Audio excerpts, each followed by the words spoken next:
You need to move. The voice was sharp, not loud, but cold enough to make the cabin go quiet. Elodie Moreau blinked. She was still buckled in her seat. 1A, first class.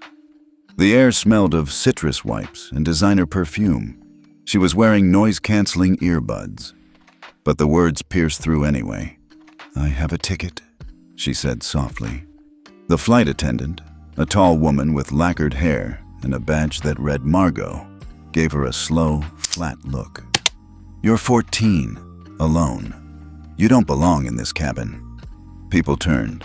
A man in 1C paused his typing. The woman in 2A clutched her glass of champagne tighter. Elodie reached into the seat pocket and handed over her boarding pass. Seat 1A, first class, paid in full. Margot glanced at it, then let out a small scoff. "Well, someone clearly made a mistake." She leaned in. "You need to head back to coach, now." Elodie didn't argue. She didn't cry. She just stood, quietly, slid her backpack onto one shoulder, and walked down the aisle, all 28 rows, toward the back of the plane. She never said another word, but 9 minutes later, $1.1 billion in airline funding vanished, and 19 international airports suspended Northwing's flight clearance. Tell us where you're watching from, because this isn't just about a seat. This is about who the world thinks deserves dignity. Earlier that afternoon, Elodie Moreau stood alone at JFK's Gate B37, her shoulders squared beneath a slim hoodie, fingers resting calmly on the boarding pass tucked into her passport. There was no one with her, but she was far from unprotected. Her guardian, Catherine Ames, attorney of the late Dr. Helena Moreau, had already checked her through TSA and filed all unaccompanied minor protocols. She didn't need anyone to hold her hand, because today, Elodie wasn't just traveling. She was continuing a legacy. The boarding call came. "Now welcoming first-class passengers." She stepped forward and scanned her pass. The gate agent barely glanced at her. "Down that way, kid." Inside the cabin, Elodie found her seat, 1A, and slid in, quietly. The leather still smelled new. There was sparkling water already waiting in the holder. She placed her backpack gently beneath the seat, pulled out a hardbound book, and rested it on her lap. Ethics and Systems, a Global Overview, by Dr. Helena Moreau. Her mother. It had been 10 months since the accident. 10 months since the headline read, "Ethics expert dies in mid-air turbulence." Was she targeted? Her mother hadn't just written books. She built systems. Helena Moreau had created the SkyScan Index, a live ethics compliance network that scored airlines, airports, and staff in real time. It was used by 42 international airports, 6 ESG-aligned investment funds, and even the FAA's Internal Integrity Division. And now, her daughter, a 14-year-old with temporary biometric access, sat quietly with a green-lit bracelet around her wrist. Then came Margot. The confrontation didn't last long. No one raised their voice. That was what made it worse. It was quiet, sharp, calculated, and no one stood up for her. So she walked to the back of the plane, row 31B, between a man with onion chips and a fussy baby. Her knees hit the seat in front of her. Her bag barely fit. Her book wouldn't open all the way. She closed her eyes and tapped twice on the bracelet. Temporary Override Code. Elodie, 7. Authentication verified SkyScan access granted. She opened the SkyScan app. Passenger status, verified minor. Seat 1A, reassigned without cause. Violation, discrimination. Age-based, premium tier. Crew ID, Margot Dennison. Severity index, pending. She tapped, submit. The screen blinked once, then went still. 9 minutes later. At the North Wing Air Compliance Desk, a red level alert blared. One of their own flights had been flagged by a legacy-verified SkyScan delegate, a classification reserved for less than 50 people on the planet. The system triple verified. Elodie Moreau, daughter of SkyScan creator guardian, Catherine Ames, temporary ethics override active. The SkyScan Index executed Protocol 917, Freeze Tier Alpha. ESG funds tied to ethics compliance, $1.1 billion. Withdrawn 19 airports. Flagged the airline as non-compliant auto restrictions triggered on landing slot renewals, security clearance prioritization, and ethics scoreboards. Back on the plane, no one knew. Not yet. Margot passed by with a plastic smile. "Want juice, sweetheart?" Elodie didn't respond. She wasn't angry. She wasn't sad. She was steady. She slipped in her earbuds and hit play on an old recording from her mother's Geneva lecture. When systems fail, they don't scream. They whisper through every protocol denied, every seat reassigned, every dignity ignored. Elodie leaned her head against the scratched window. Outside, the clouds kept moving. Inside, the world was about to shift. Because when your mother built the system, you don't need revenge. You only need one tap. The first person to panic wasn't a flight attendant. It wasn't even someone on the plane. It was Benjamin Kravitz, Director of Investor Compliance at Skylure Capital. His phone buzzed with a SkyScan alert as he was sipping black coffee in his 41st floor office in Lower Manhattan. He glanced at the screen, expecting the usual, a minor alert, a delayed ethics sync, maybe a late update from Frankfurt. Instead, he saw this. Alert, tier a violation. North Wing Air Flight 382, JFK to GVA, triggered by SkyScan Legacy Delegate, E. Moreau. Action, Protocol 917, silent freeze engaged. Kravitz choked. He dropped the mug. Porcelain shattered on the floor. "Who the hell is E. Moreau?" he muttered. And then it hit him. His mind raced to the headlines from 10 months earlier. The crash, the name, Helena Moreau. And now her daughter just issued a Tier A protocol? He didn't need to check the SkyScan dashboard again. He already knew what it meant. $1.1 billion in ethics-bound investment across 6 funds. Frozen. Immediate suspension of auto clearance contracts. 19 partner airports would receive an automatic desync notification. And once those flags were set, every single ESG fund tracking algorithm in Europe would blacklist the airline within 48 hours. Back on the plane, Margot was still smiling. She had no idea anything had happened. First class was halfway through drink service. She made small talk with the couple in 2C, then rolled her cart past row 15. In the back, Elodie sat quietly in 31B. She'd pulled her hoodie back on. Her earbuds were still in, and her phone now displayed a simple blinking green checkmark. SkyScan action completed. To anyone else, she looked like a silent teen with a book in her lap, but the world around her had already started to react. SkyScan HQ, Geneva, Switzerland. A direct line alert popped on the personal terminal of Mathieu Amsler, interim director of SkyScan operations. His jaw tightened when he saw the name. Elodie Moreau. Temporary delegate access, used flagged flight, NWA 382 crew violation. Cabin tier discrimination, verified authority level 9, legacy override. He stood up and waved his team in. "We've got a live legacy tier intervention," he said, voice flat. "Get Zurich, Heathrow, and Charles de Gaulle on the line." Someone asked, "Do we pause the freeze?" Amsler stared at the screen. "No, we let it ride." Then he added, "Also, prep the founder's room." That turned heads. No one had opened the founder's room since Helena Moreau died. Within 18 minutes of the TAP Frankfurt, Zurich, and Doha airports suspended premium scheduling privileges for North Wing Air, the airline's carbon credits affiliate was locked out of the EU registry system Compliance Sync, the ESG-backed algorithm used by 4 investment firms. Automatically flagged North Wing as non-aligned. And then the news started to leak. Not to the public yet, but in the right circles. The expensive ones.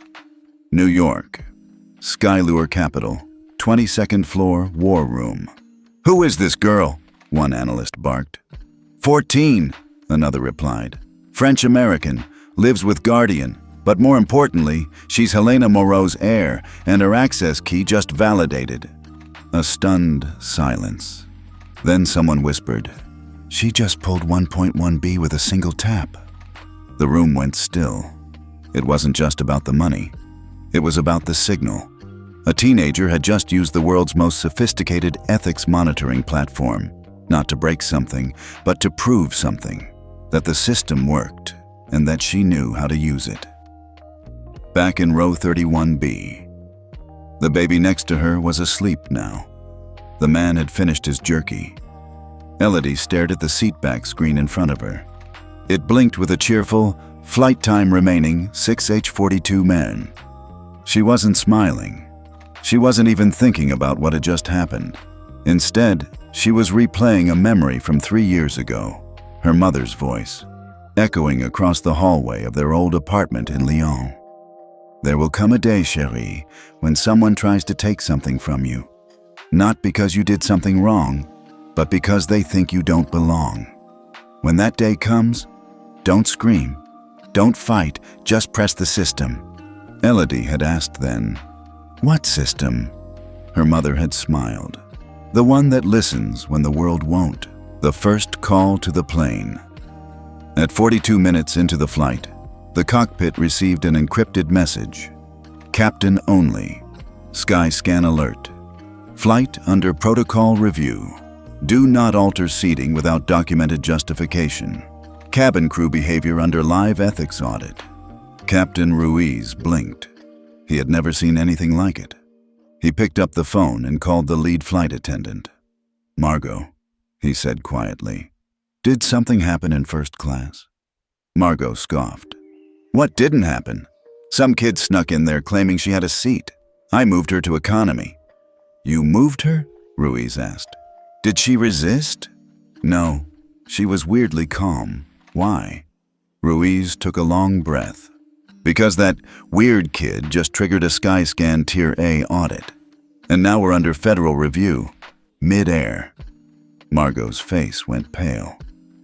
"Global Aviation Group Chat. Encrypted. Paris Air Ops. North Wing just got flagged by SkyScan. First-class violation. Heathrow funding BR. ESG pulled 1.1B in 1 hour. That's nuts. Zurich Infra Chief. Who triggered it? SkyScan Geneva Admin. Delegate ID. E. Moreau, Singapore Aviation Ethics. As in, Helena's daughter? Doha, Risk Team. Someone's about to get buried. FAA Washington. Standing by for report. We'll brief the Senate next week. Sky Ethics, media hold. Story embargoed. For now. Back in the cabin. No one had said anything to Elodie, but the atmosphere had shifted. Flight attendants whispered at the galley. The pilot stayed locked in the cockpit. And Margot? She had stopped walking past row 31 entirely. Elodie sipped her ginger ale and reopened her book. Ethics and Systems, page 43. It is not the system that has failed. It is the assumption that no one is watching. When Flight 382 touched down in Geneva, the sky outside was gray and still, cold in that quiet European way, where everything felt polished but distant. Elodie Moreau stepped off the plane among the crowd of Group 5 passengers, clutching her small backpack, eyes scanning nothing in particular. No announcement was made. No one pointed at her. No one whispered. No one had a clue that this girl, the one bumped from first class by a dismissive flight attendant, had just quietly triggered one of the most significant financial and ethical interventions in airline history. Back in New York, Benjamin Kravitz, Director of Investor Compliance at Skylure Capital, was still reeling from the earlier SkyScan alert. Now he was watching the ripple effects unfold like a multi-billion-dollar landslide, and there wasn't a thing he could do to stop it. 3 more funds had just pulled provisional ESG alignment with North Wing Air. The automated risk score on all flights, routed through Skygate Index, dropped by 3.4 points. And someone in Zurich had just scheduled an ethics audit across 6 airports without even consulting Northwing's legal team. Meanwhile, Catherine Ames, former UN counsel and now Elodie's legal guardian, waited in Geneva's arrivals hall. Her eyes locked onto the small figure emerging from the crowd. Same oversized hoodie, same calm walk. No makeup, no headphones now. Just Elodie, walking like the world hadn't just shifted around her. Catherine knelt down as Elodie approached. "You okay?" "I followed protocol," Elodie said softly. Catherine didn't ask for more. She didn't need to. Hours later, 12 reporters had already received anonymous tips. By sunset, 3 aviation executives had scheduled emergency meetings. And at SkyScan's Geneva HQ, the founder's room, unused since Elodie Moreau's death, lit up for the first time in nearly a year. Inside, ethics board members reviewed the logs. Legacy delegate override. Validated. Flight tagged for Tier A ethics breach. Crew identified. Passenger reseated based on unjustified appearance-based suspicion. No video, no social media post, no public complaint. "She didn't say a word online?" one analyst asked. "Nothing," came the reply. "No post, no leak, no media. She just pressed the system." "Then she just taught the system how to work again," someone murmured. At her hotel that evening, Elodie sat by the window, looking out at the lake. The same hotel her mother used to stay in before hearings in Geneva. The same suite. Same teacups. The world had exploded around her. Investors reacting. Ethics councils convening. Airports suspending cooperation. But Elodie said nothing. Not even to Catherine. She just read page after page from her mother's old book and poured tea the way her mom used to teach her. Quietly. With purpose. The next morning, 2 men in suits arrived at their door. They didn't come with threats or pressure, just quiet urgency. "We're from the SkyScan Ethics Assembly. We'd like to speak with Elodie." "She's 14, Catherine said. "We understand, but she holds active delegate credentials. She just activated the highest ethics override in our global platform. We believe her insight could guide future protocol revisions." Catherine was ready to say no, until Elodie stood up, zipped her hoodie, and simply said, "It's okay. I want to go." They brought her to the founder's room. No lights, no recording, no transcript. She sat at the edge of a long table lined with leaders, investors, and compliance veterans. No one introduced her. She introduced herself, softly. "Thank you for allowing me to speak," she said.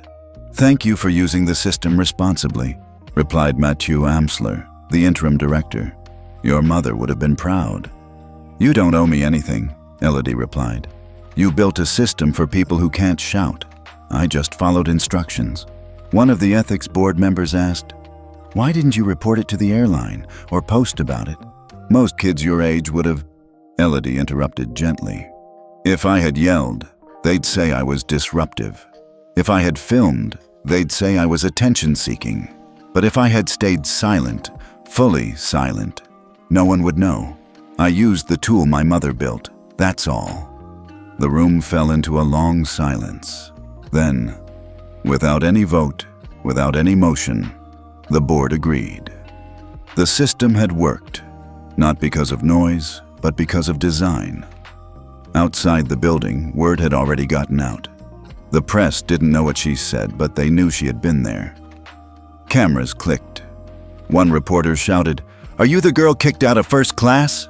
Another asked if she believed the airline was racist. Elodie didn't stop.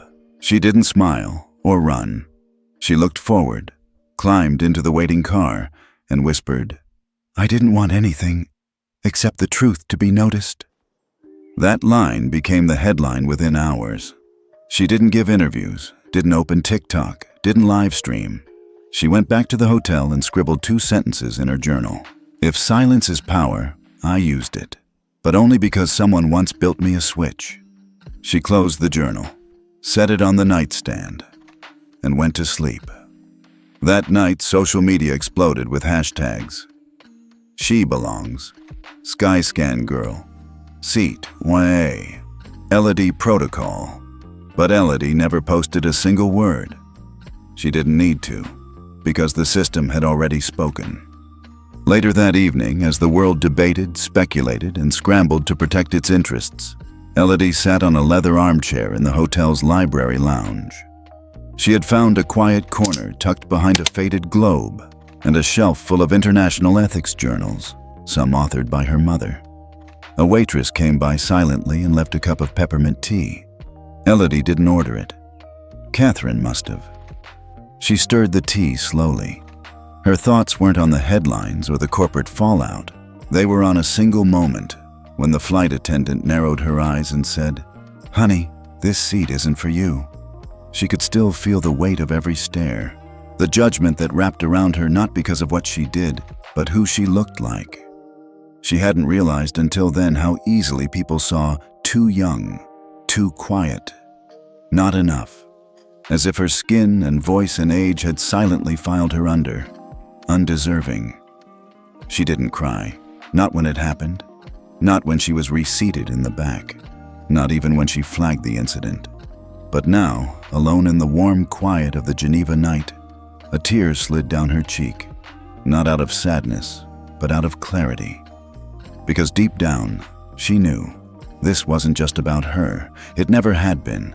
This was about what the system did to those who didn't have last names like Moreau, to kids who had no delegates, no journals, no fallback. If she, daughter of Helena Moreau, could be dismissed so effortlessly, what happened to the ones no one ever heard about? That was the thought that stayed with her the longest. In another wing of the hotel, Catherine paced on the balcony of their suite, phone to her ear. "No, absolutely not," she said, her voice low but firm. "She will not be part of any press conference. She will not be a brand. She's a child." A pause. Then, "I don't care how much Sky Nova or Clear Lanes wants to sponsor a diversity campaign. This isn't about image rehab." She hung up. Inside the suite, she walked past Elodie's open journal and paused. 2 lines. Just 2. She didn't read them. She didn't need to. The handwriting, tight even, unshaken, said enough. The next morning, without warning, Geneva's Municipal Council issued a statement recognizing Elodie's act as a model of civic digital responsibility. That same hour, 4 regional airports suspended North Wing's access to the local eco-ethical routing privileges. No press release, just silence, followed by absence. By noon, investors began pulling out of North Wing's pending green bond round. Catherine's inbox was overflowing. So was SkyScan's. And somewhere, far from headlines and press statements, a small ethics committee in Lisbon submitted a draft resolution for what would soon be named the Elodie Protocol. It wasn't showy, it wasn't revolutionary by design, but it demanded one simple thing: that every ethics flag triggered by a minor be automatically reviewed by an independent panel within 12 hours and logged publicly. No exceptions. No delays, no silence. Elodie never asked for it. She never even suggested it. But by doing what no one else had done, acting without anger, flagging without fame, she had made something undeniable. Proof that quiet doesn't mean weak. That power, sometimes, is just the ability to say no more without needing anyone to listen, because the system itself already did. And in that quiet Geneva hotel, as the night turned cold again, and the city lights flickered outside, Elodie slept soundly. Not because the world had changed, but because she knew it had started. By the 3rd day, Geneva felt different. Not just colder or more overcast, though it was both, but quieter in a tense, anticipatory way. Like something big was about to be decided, and no one quite knew how to brace for it. In the international wing of Geneva Airport, a new notice quietly replaced a standard digital signage panel. It read, "Notice, all North Wing air routes suspended pending Sky Ethics Protocol review." There was no press conference, no dramatic announcement, just 4 lines. But for the investors tracking airline ethics compliance in real time, it was louder than any headline. 19 airports, 3 airline groups, $1.1 billion in pending ESG funding, frozen. And all of it started with one override from a quiet 14-year-old girl with a legacy access code. But Elodie wasn't following the news. She was eating a bowl of granola in silence while Catherine read through emails and legal letters that kept piling in. One from Brussels, one from Toronto, one from the Global Aviation Standards Council, requesting a private ethics debrief. "You don't have to go to anything," Catherine reminded her gently. "You're not responsible for the storm." "I know," Elodie said, calm. "But I want to understand why it took a storm to make anyone notice." Catherine set the phone down. "Then I think you're ready for what's next." Later that afternoon, they arrived at a private forum hosted at the Palais des Nations. No journalists, no cameras, just 24 people in a curved room overlooking Lake Geneva. Among them were legal counsels, airport executives, 2 international observers from the UN Ethics Committee, and one man who stood out, Richard Langston, chairman of Horizon Fly Group, Northwing's largest rival. Langston didn't look like a CEO. He wore a cardigan and scuffed shoes and spent most of the session sipping mint tea with his eyes half closed, like he was more interested in the view than the discussion. But when Elodie stepped in, he sat forward. "So," he said, "you're the one who pressed the button." Elodie didn't respond. Catherine did. "She's here voluntarily. This is not a deposition." Langston raised both hands, calm. "Not here to interrogate. I'm here to listen." The moderator began with context. Elodie's action, the override code, the ethical breach report, the cascading market response, the loss of public confidence. When it came time for questions, most people kept it clinical, until a young consultant leaned in and asked, "What made you trust the system would respond? A lot of people your age would have just filmed it and gone viral." Elodie paused. "I didn't want attention," she said simply. "I wanted the people who built the system to feel it wake up." Langston chuckled softly.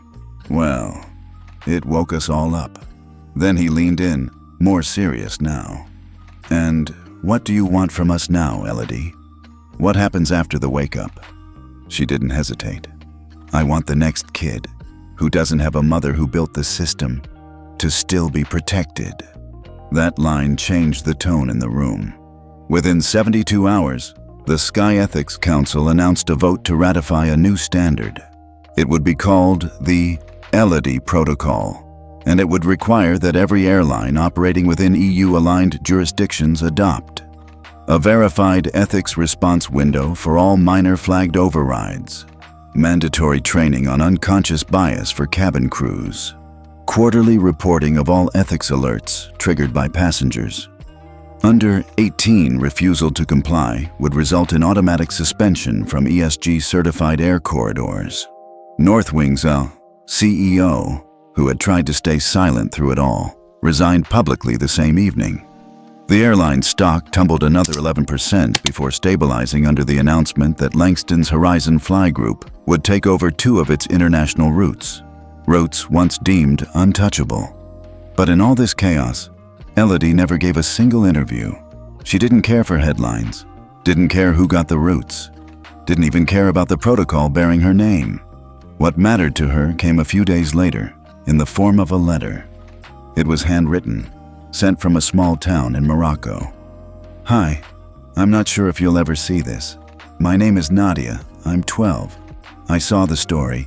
Something kind of like that happened to me once, but I didn't know what to do. I guess I just wanted to say, thank you. You made me feel like maybe next time I'll speak up." Elodie held the letter in her hand for a long time. Then she folded it, placed it between the pages of her mother's ethics journal, and whispered, "That's enough." That night, Geneva slept like it hadn't in years. But somewhere, across boards, back channels, and briefing rooms, systems began to shift. Not because people feared the next scandal, but because they finally remembered why the system existed in the first place. To protect the ones who no one usually sees, the ones too quiet to shout. And because of Elodie Moreau, they'd never be invisible again. After the vote was cast and the resolution passed, the Palais des Nations emptied slowly. Some delegates shook hands, some left in silence, but a few lingered behind, looking at Elodie as though they weren't quite sure how to say what they wanted to say. One older woman in a dark green blazer approached Catherine first. "Your daughter," she began, then paused. "She reminded me what ethics are supposed to feel like, not just frameworks and reports, but a sense of obligation." Catherine gave a small nod, but her eyes followed Elodie, who had stepped outside to the balcony overlooking the lake. The clouds had broken. A soft, gold-blue haze wrapped around the water like silk. Elodie leaned on the railing and exhaled, not in relief, but in release. For the first time in days, her shoulders didn't feel so heavy. "Beautiful, isn't it?" a voice said beside her. It was Langston again. She didn't flinch, just nodded. "Reminds me of something my grandmother used to say," he continued. "When water is still, it reflects everything around it." Elodie tilted her head. "Are you saying I'm still water?" Langston laughed. "I'm saying, when you stayed calm, the rest of us had to see ourselves clearly. And frankly, a lot of us didn't like what we saw." He waited a beat.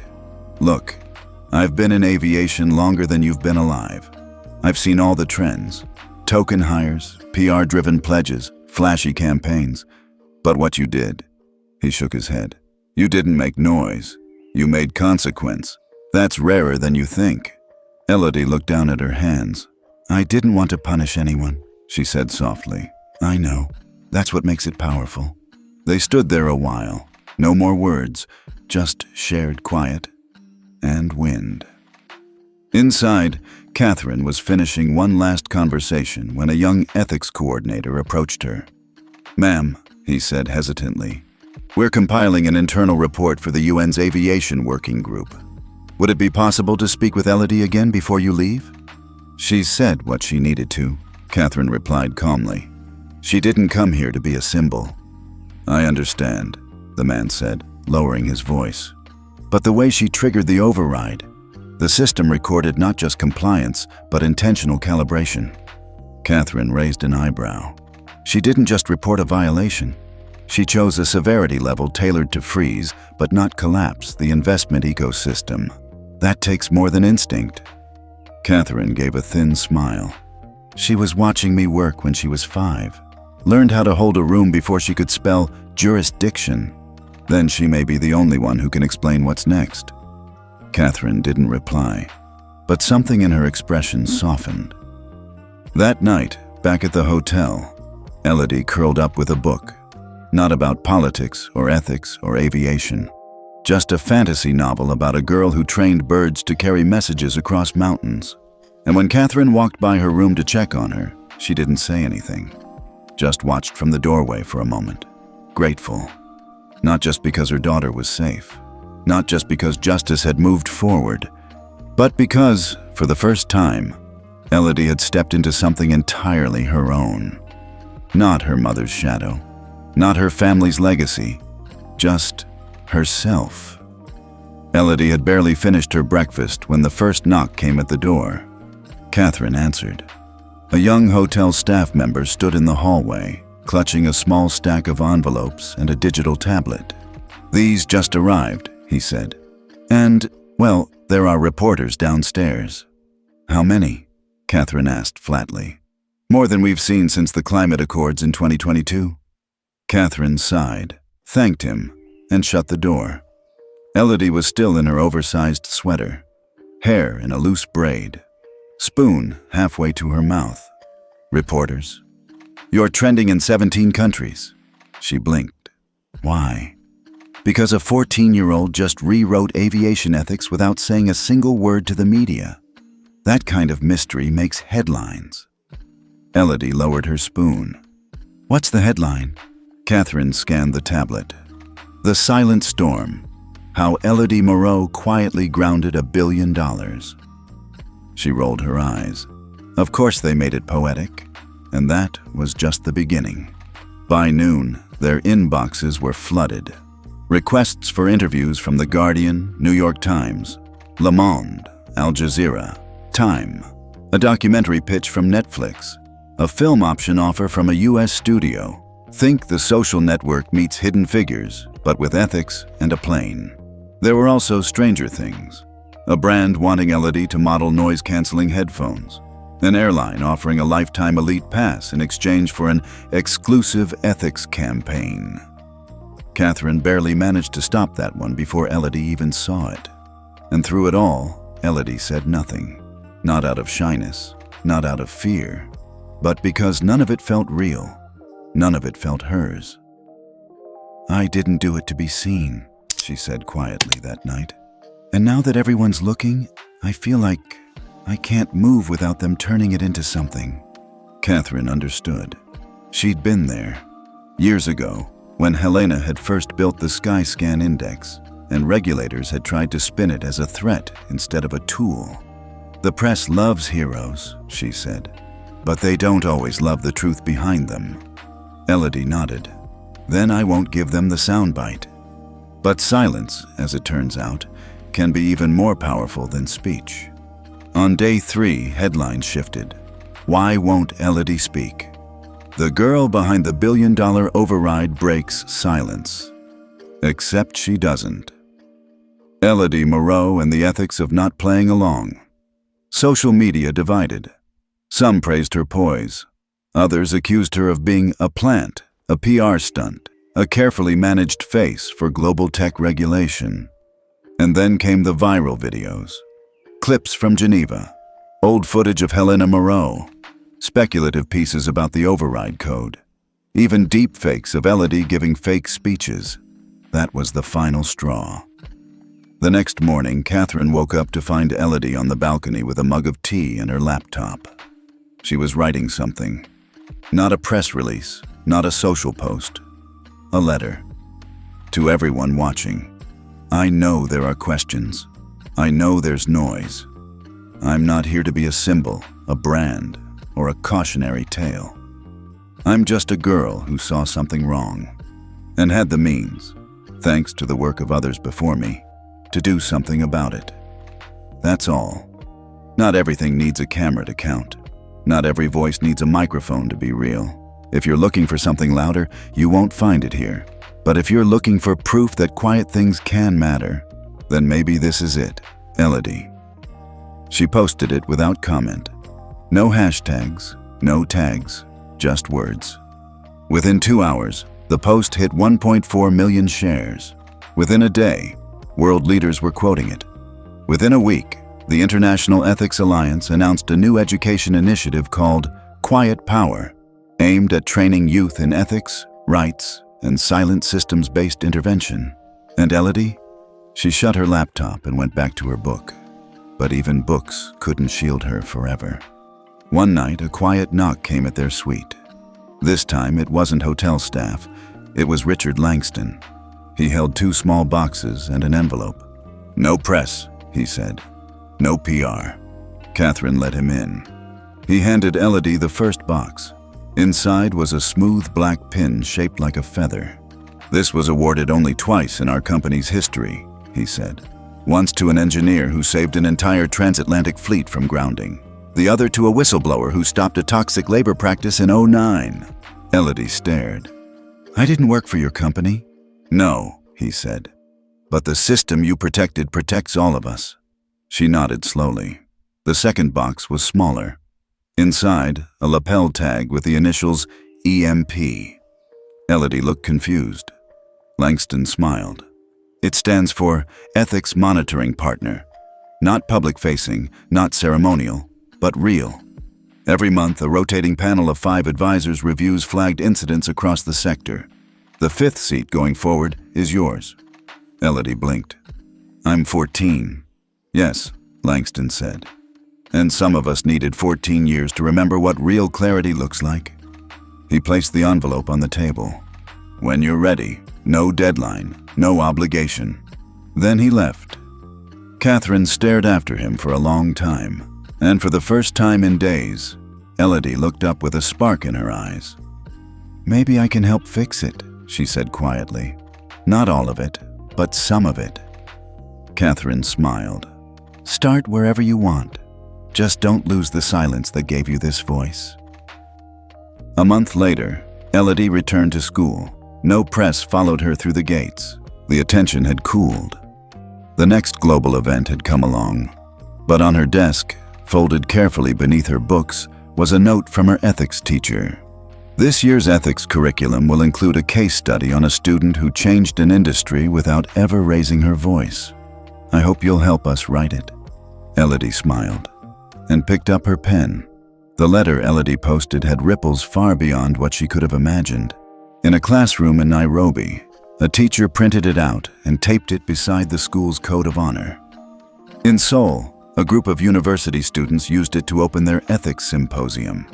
In Sao Paulo, a 12-year-old girl stood up in front of her class and read it out loud, her voice trembling with something she didn't yet have a word for: recognition. Meanwhile, in Geneva, a senior advisor at the United Nations forwarded the post to 42 delegates with a single-line message: "This is what we've forgotten." And while the world reshuffled itself around her quiet defiance, Elodie stayed still, observing, reflecting, letting the storm pass over her like rain on a window. One night after dinner, Catherine walked into the living room to find Elodie surrounded by notepads. "What are you doing?" she asked gently. "Tracking the algorithmic patterns behind Sky Nova's internal ethics flagging system," Elodie replied without looking up. "It's more flawed than I thought." Catherine blinked. "Most kids unwind with video games." Elodie smirked. "This is my version of gaming." She turned one of the pages toward her mom. "See this? This gap in the system. They only review flagged incidents from users over 16. Anything younger is dumped into an unverified bin unless escalated manually." Catherine felt her stomach tighten. "So, if you had been less precise, they could have ignored me. Or worse, dismissed the override as a malfunction." Catherine sat down slowly. "And how many like you don't know how to navigate that precision?" Elodie tapped the page. "Exactly. I want to fix that." 2 weeks later, she submitted a technical memo, anonymously, to the Civil Aviation Ethics Board. It outlined a youth-friendly ethics override interface with simplified options, clear severity indexing, and a built-in AI tutor to guide first-time users under the age of 18. She didn't expect much. But within days, the board announced that the proposal would be piloted across 7 countries. No credit was given. Elodie was glad, because she didn't need applause. She needed systems that worked without needing her at all. That night, Catherine handed her a sealed envelope. "Something came for you." Inside was a handwritten note from the former CTO of Clearport Alliance. It was only one line. "The system was never designed to hear girls like you. Thank you for changing the frequency."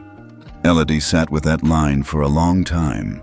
She thought about the plane, the tray table, the whisper of judgment in that flight attendant's voice, and how 9 minutes later, everything had started to shift.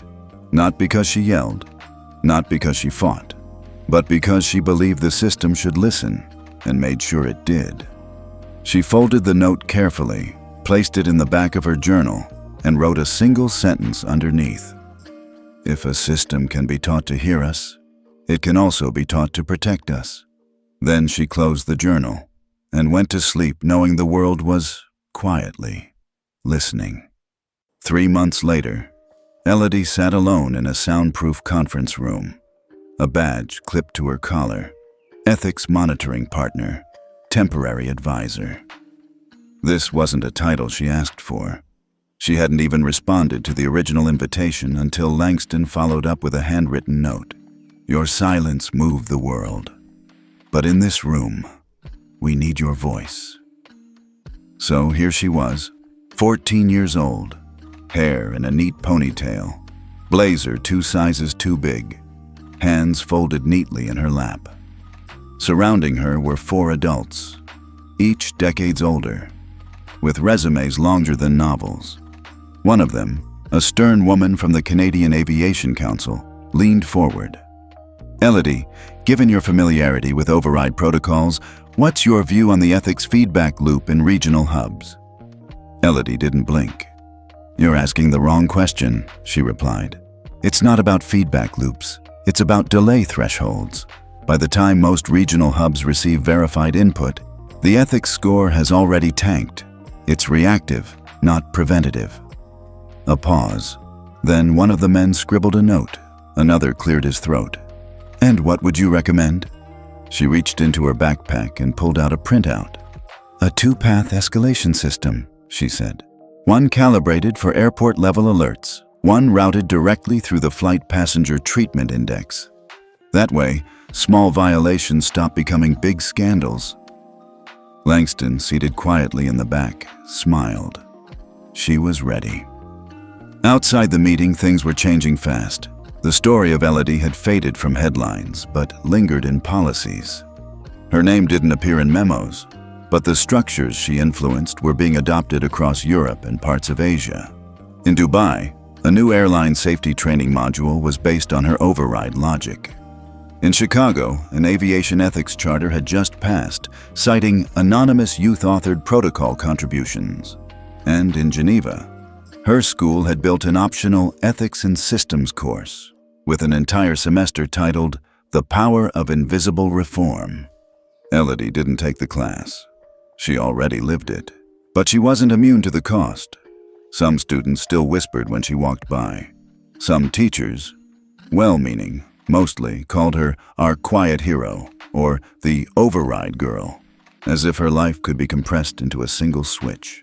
One day, she came home to find Catherine scrolling through dozens of messages on a parent forum. "She's being invited to speak at a gala in Paris," Catherine said without much enthusiasm. "A panel in Singapore, a youth conference in DC. Elodie sank onto the couch. "Do any of them want to hear about how long it took me to sleep again after that flight?" Catherine looked at her. "No," she admitted. "They want the story, not the truth." "Then maybe," Elodie said. "We need to stop feeding them one without the other." So she did something bold. She agreed to speak at one event. Only one.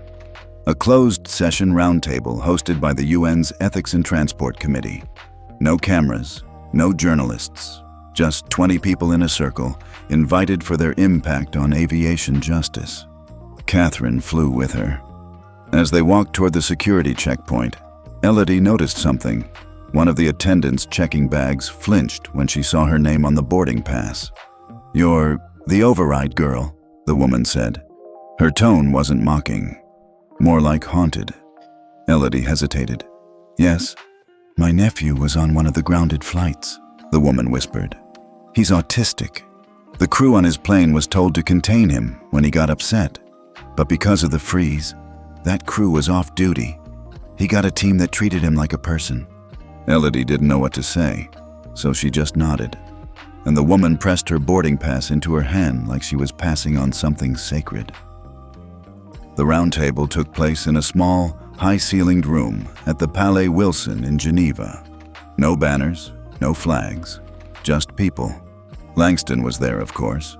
So was an indigenous rights activist from Bolivia, a pilot-turned-whistleblower from Germany, and a wheelchair-bound data analyst from Tokyo who once redesigned an entire boarding system just to make it fairer. They each spoke, one by one. Stories of small resistances, tiny changes that grew roots. Then it was Elodie's turn. She stood. No script, no screen, just her voice. "I didn't set out to change anything," she said. "I just wanted to keep one moment from becoming a pattern." She told them about the flight, the tray table, the look on the flight attendant's face. She didn't dramatize it, didn't cry. She spoke like someone who had lived through it and done the math afterward. "And the more I ran the numbers," she said, "the more I realized we don't need louder passengers. We need quieter systems that actually listen." After she sat down, no one spoke for a long time. Then the pilot-turned-whistleblower clapped once, and the room followed. The next day, Elodie and Catherine visited the local cafe they always stopped at after Geneva trips. Same terrace table, Same old waiter who never asked questions. As Elodie stirred her tea, Catherine finally asked what had been on her mind. "Do you regret any of it?" Elodie looked out over the lake, thought for a long time. "I regret that it had to happen to me," she said, "but I don't regret what I did with it." Catherine nodded slowly. "Neither do I." They sat in silence, not the kind that hides things, the kind that holds them. Later that week, Elodie received a notification on her tablet. A small update from the Ethics Oversight Network. Revised passenger equity threshold activated. New protocols for minor-initiated overrides approved. System update named EM14. She stared at the screen, not because she needed recognition, but because sometimes the world gets the message, even when you don't speak it. Elodie hadn't planned to return to the US that spring, but when the FAA requested her presence, technically as a citizen advisor, though the invitation came signed by the Deputy Secretary, Catherine didn't argue. The meeting would take place in Washington, D.C., at a private ethics retreat organized in partnership with the Department of Transportation. A quiet affair, not a summit, not a press event. Just decision-makers and a few chosen outsiders. "I'm not a politician," Elodie said as their train pulled out of the Geneva station. "You're not," Catherine agreed. "You're worse. You're a mirror." Elodie raised an eyebrow. "People see themselves in you," Catherine said. "That's why it terrifies them." The retreat was held at a historical estate just outside D.C., a place that smelled of pine wood, old carpet, and unresolved legislation. Elodie arrived wearing black slacks, a cream blouse, and the same backpack she'd carried since that first flight. No press, no photographers, just security, hushed voices, and a round table with chairs arranged in a perfect circle. As she entered, she recognized two faces immediately: Langston Graves and Ms. Helen Wu, the lead ethics prosecutor for the Pacific Aviation Consortium. The rest were strangers, powerful and patient, the kind who didn't need to talk fast because they already owned the minutes. One of the moderators stood. "Thank you all for coming. As you know, we're here to finalize provisions of the Passenger Equity Charter and its implementation roadmap." He nodded at Elodie. "Particularly Section 3, minor initiated overrides and youth access protocols." That was her part. Everyone turned. Elodie stood and, without cue cards or projection, began. "I've reviewed the proposed language. I believe the intention is good, but intention isn't protection." She glanced around the room, her voice steady. "For example, requiring biometric verification for passengers under 16 to trigger an override assumes those passengers have parental accounts or devices. But in practice, many travel alone, or in emergencies, or under stress. So, if we design for perfection, we'll punish reality."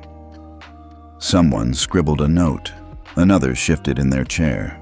"Instead," Elodie continued, "I'm recommending a temporary override model that uses real-time behavior scanning, not identity input.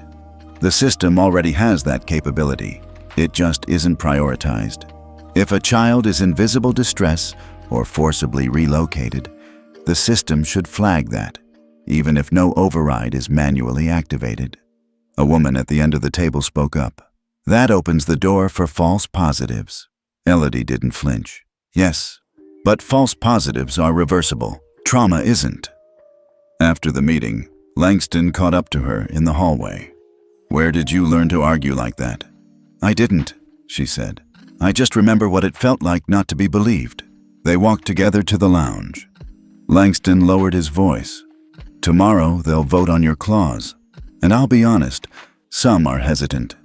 They say it gives too much power to minors." Elodie gave a thin smile. "That's the point. We've spent decades pretending power only belongs to adults. But we're the ones sitting on planes, being silenced, told to stay in our seats. So maybe it's time the seats started listening back." Langston nodded slowly. "You're not just making rules. You're remaking trust." That night, Elodie couldn't sleep. The estate library was open 24/7, so she wandered in, barefoot in her hoodie. She found a worn leather chair near a fireplace, pulled out her tablet, and reopened the latest draft of the charter. She scrolled past her section, past the technical language, and stopped on a line Langston had once written as a placeholder. Passengers are not problems, they are people. She stared at it, then changed it. Passengers are not threats, they are testimonies. At dawn, she stood by the windows, watching the fog lift off the trees when she heard footsteps behind her. It was Helen Wu. "I used to think silence was compliance," Helen said. "Then I read your report. Now I think silence might be strategy." Elodie turned. "Or survival." Helen sat beside her. "You'll need both." She placed something on the table, a small card with a gold seal embossed in the corner. "What's this?" "A permanent position on the Global Passenger Equity Board. Advisory status only. For now." Elodie blinked. "I'm 14? Helen smiled. "So was Malala, Greta, Claudette Colvin. Sometimes justice doesn't wait for age to catch up." Elodie took the card, said nothing, but her chest felt different. Not pride, not fear.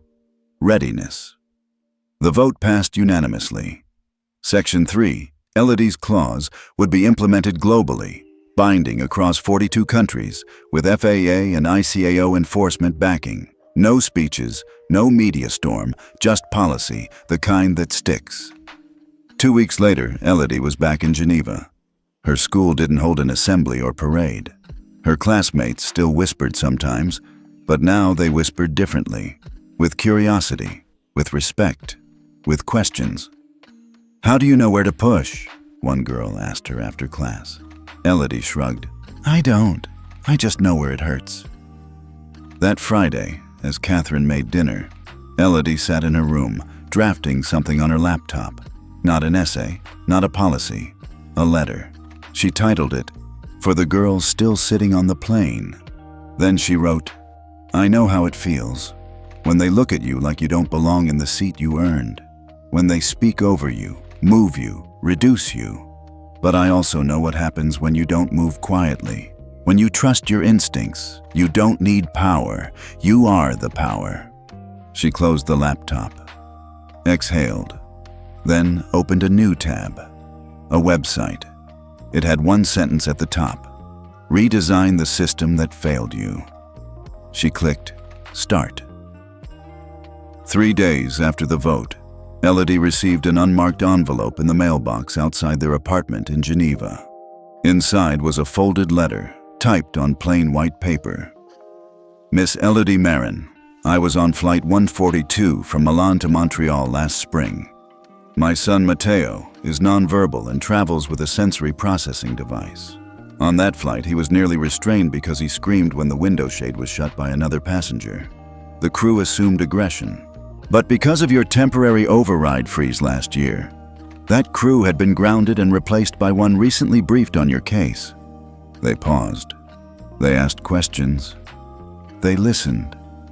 "Matteo came home with his dignity intact." "Thank you." A mother who never got to say it in person. Elodie stared at the paper, her hand trembling. She didn't realize until now how desperately she needed this. Confirmation not just from laws or charters or government stamps, but from someone real. Someone who had lived a different version of what she had gone through and made it through whole. She tucked the letter inside her ethics binder. It didn't need to be framed. It had already been etched into her. That weekend, Catherine took her to a trail just outside the city, an old forest path covered in moss and dotted with benches, the kind where hikers carved initials and lovers left forgotten scarves. "You've been inside too long," Catherine said. "The world isn't just rooms and policies." Elodie laughed softly.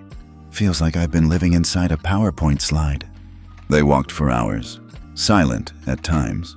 Other moments filled with questions that had nothing to do with systems or charters, like what Elodie wanted to study in college, like whether she'd ever learn to drive, like whether she still dreamed.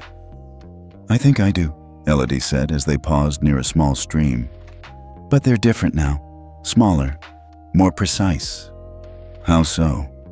"I used to dream about changing the world, Now I dream about making sure no one has to feel the way I did that day on the plane. That's enough." Catherine looked at her daughter, truly looked at her. The child was still there, but she was fused now with something older, calmer, sharpened not by cynicism, but clarity. Back in school the following Monday, Ms. Lavoie called Elodie into her office. Not for trouble, for something else. "You've been nominated," the headmistress said, "for the Belvoir Award." Elodie blinked. "What's that?" "It's a recognition for those who've made a measurable ethical contribution to international cooperation, usually given to NGO leaders or retired diplomats. But the committee made an exception." Elodie frowned. "Why me?" Ms. Lavoie smiled. "Because you didn't wait for adulthood to be ethical. The ceremony would be in October." Elodie didn't ask for a dress. She asked for a list of former recipients. She read every name. She underlined the ones who had failed forward, who had made mistakes but kept reforming anyway. Not saints. Just people who refused to forget what being powerless felt like. That's who she wanted to be. Not the hero in the headline, the architect behind the scenes, the quiet power in the seat you never thought would matter. It started with a single ping on Elodie's tablet, then another, then 10 more. A private aviation watchdog group had published a report. 4 airlines were caught manipulating their ethics scoring systems using off-the-books AI to suppress override flags, especially ones triggered by young passengers. And one of those airlines? Skynova, the very same company whose flight had marked the beginning of everything for her. Elodie stared at the screen, jaw tight, a mixture of disbelief and quiet fury swirling inside her. They hadn't learned. Or worse, they had, and chose to cover it up. Across the globe, the reactions were immediate. Whistleblower testimonies, passenger videos, screenshots of training modules teaching crew how to de-escalate overrides from minors without formal resolution. The damage was viral. The headlines harsher than she expected. But Elodie didn't cheer. She felt betrayed. Not because the system failed again, but because it failed so publicly, so deliberately, and right after the world had supposedly changed. She forwarded the report to Langston Graves and Helen Wu. Within minutes, both responded. Langston: "Confirmed. FAA has suspended Skynova's override compliance certification effective immediately." Helen: "Already convening emergency hearing. Want you there. This isn't just a scandal. This is a precedent."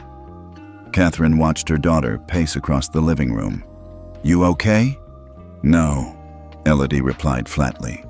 They knew. They knew kids wouldn't be taken seriously, so they built the system to bury us again. Catherine didn't interrupt. "I gave them a map," Elodie said. "They just took another route." The emergency hearing took place at the International Ethics Court in The Hague. For the first time, Elodie entered not as a citizen advisor, but as a formal witness of record. The chamber buzzed with press and observers. Skynova's legal team tried to delay her testimony, arguing her age undermined objectivity. The judge, an older South African woman with silver locks, looked over her glasses and said, "Miss Marin's age is not the problem. Your company's ethics bypass is." Elodie stepped up to the podium. She wore no makeup, no blazer, just a deep blue dress and a pin of the passenger equity charter on her collar. And she spoke slowly, clearly, with the weight of every ignored passenger sitting in that courtroom with her. When a system is designed to be fair and then rigged to silence the youngest voices inside it, it's not just unethical. It's violent. Violent in the way it rewrites memory, in the way it tells children their trauma was a glitch, not a violation. You built a machine to mute us, but you forgot one thing. We built a louder one. She looked up, dead center at the Skynova CEO. And this time, we own the override. The courtroom was dead silent. Then came the ruling. Skynova's override AI architecture was to be seized and audited by an independent global body. Their override compliance was revoked in 27 countries pending reforms. 680 ounces in ESG-aligned funding was frozen. All affiliated carriers were placed on a 90-day watch list. But more than that, the judges ordered that the ethics override system must remain accessible to any passenger age 12 and above, with no delay, escalation wall, or biometric tethering. They called it the Marin Clause. Elodie didn't cry. Not in court. Not on the flight home. But when she opened her inbox and saw thousands of young people submitting their own override experiences into a public archive, she broke. Not out of sadness, out of awe. It was working. The silence was cracking. Later that week, Helen Wu called. "You'll be happy to know we've finalized the ethics fail-safe protocol. Every override trigger will now carry a shadow log. It can't be deleted, only reviewed by a neutral party." Elodie nodded. "Good. That's how we make it real." Helen chuckled.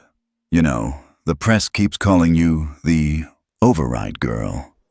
Elodie rolled her eyes. "Can we not? What should we call you instead?" She thought about it, then said quietly, "A passenger." In the months that followed, school life resumed. Midterms, awkward group projects, cafeteria debates over who would be homecoming president. But Elodie didn't fade into the background. Instead, she began teaching a weekly online workshop called Know Your Systems, guiding young travelers, especially girls, through digital rights, safety protocols, and ethics triggers. She turned her journal entries into open letters, her override logs into teaching tools. She was no longer just using the system, she was reprogramming it, one child at a time. One Sunday morning, she received a message from the same woman who had sent that first thank you letter about her son Mateo. But this time, it was a video. In it, Mateo, now calm and smiling, wore headphones and stood in front of a classroom full of children. A caption read, "Mateo's first presentation on passenger rights." He signed a message, "We matter too." Elodie covered her mouth. Catherine stood behind her, hand on her shoulder. "You did that," she said. "No," Elodie whispered. "We're doing this. Together." The conference hall buzzed with quiet anticipation. From diplomats to tech innovators, civil rights activists to airline CEOs, everyone had shown up for one reason: to hear what a 14-year-old girl had to say. Elodie stood behind the curtain, her heart pounding. Not from fear, but from something deeper. Conviction. This wasn't a school presentation. It wasn't a testimony under oath. This was her first international keynote. The event was the Global Passenger Justice Summit, an emergency gathering called in response to the override manipulation scandal. Helen Wu had insisted Elodie close out the conference. "You didn't just expose a system flaw," Helen told her. "You redefined what oversight means." Elodie adjusted the simple earpiece, took a deep breath, and stepped onto the stage. The applause was polite at first. Then it grew. By the time she reached the podium, the room had risen to its feet. She waited for the silence. Then she spoke. "I'm not here today because I want to be," she said. "I'm here because I had to be. Because a year ago, I was kicked out of a seat I had every right to occupy, and the world called it a misunderstanding." She paused. But it wasn't. It was a test, not of me, but of you. Of whether your systems could hear someone like me, and they didn't. The room was still. No rustling, no phones. Just focus. Justice doesn't start in courtrooms. It starts in cabins, at gate counters, in the tiny decisions made by those in charge when they think no one's watching.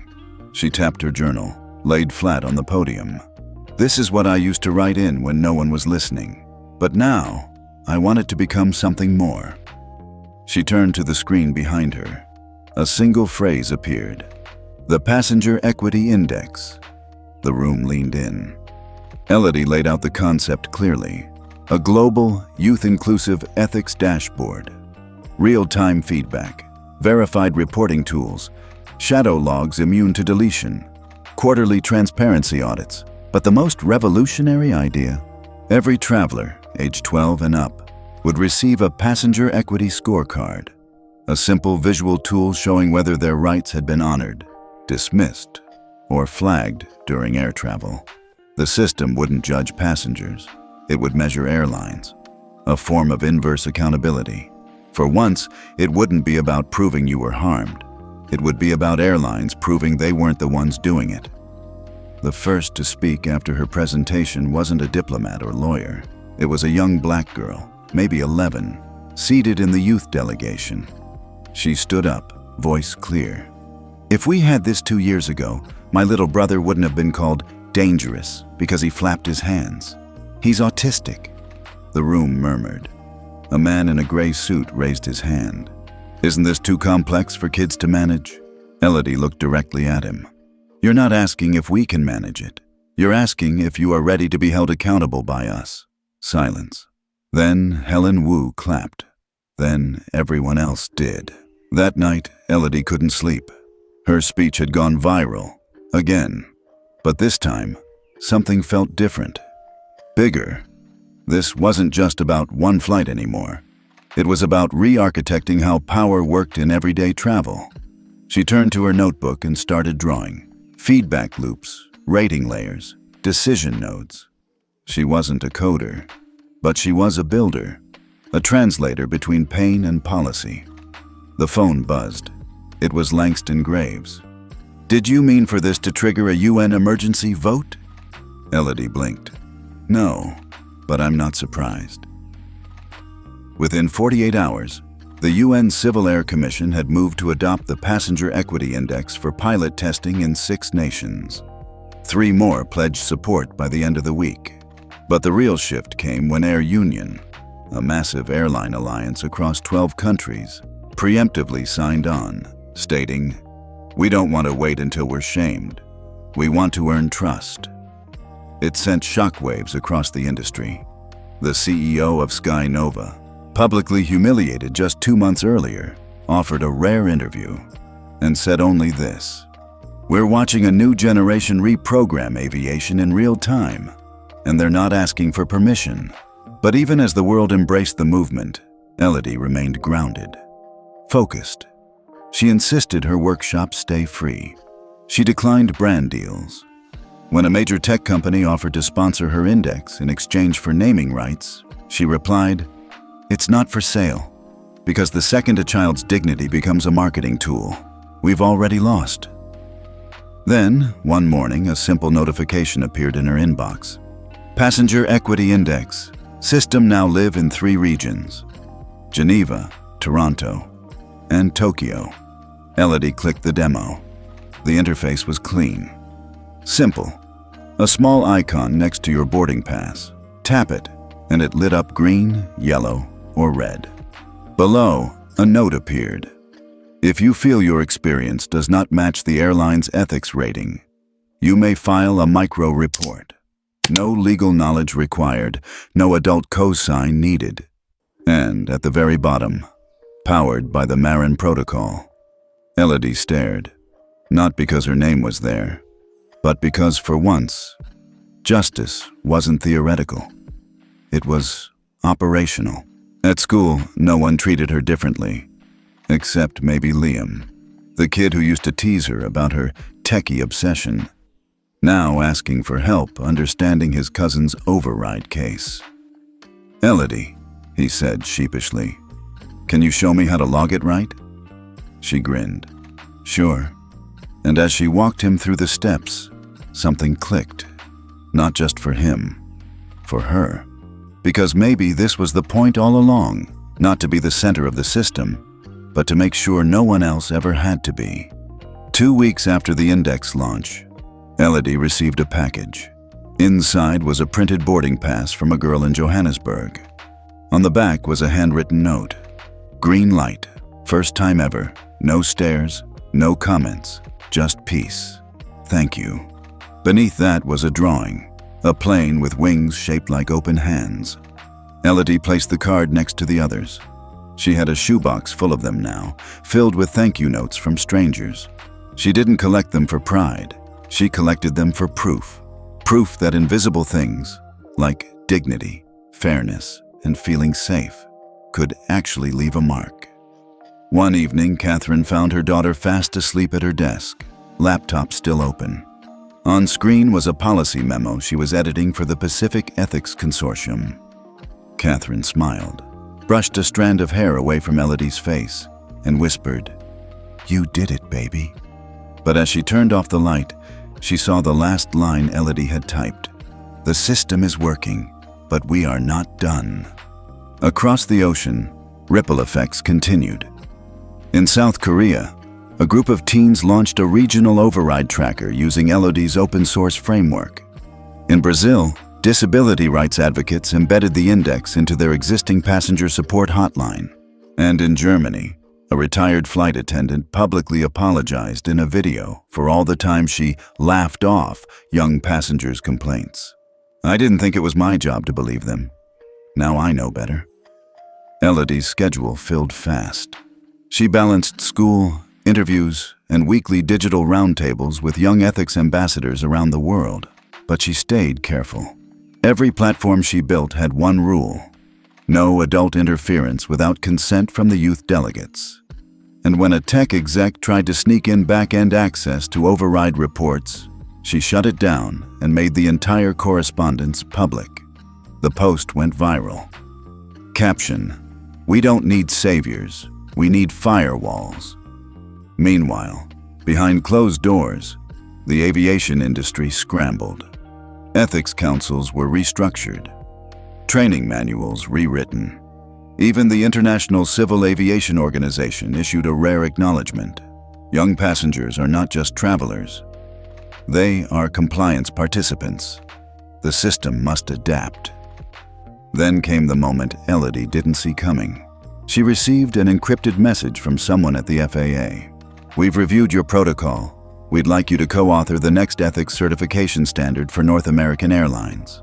Elodie sat frozen for several minutes, not because she was unsure, but because this wasn't symbolic. It was systemic. The following week, she flew to Washington, D.C. for the first drafting session.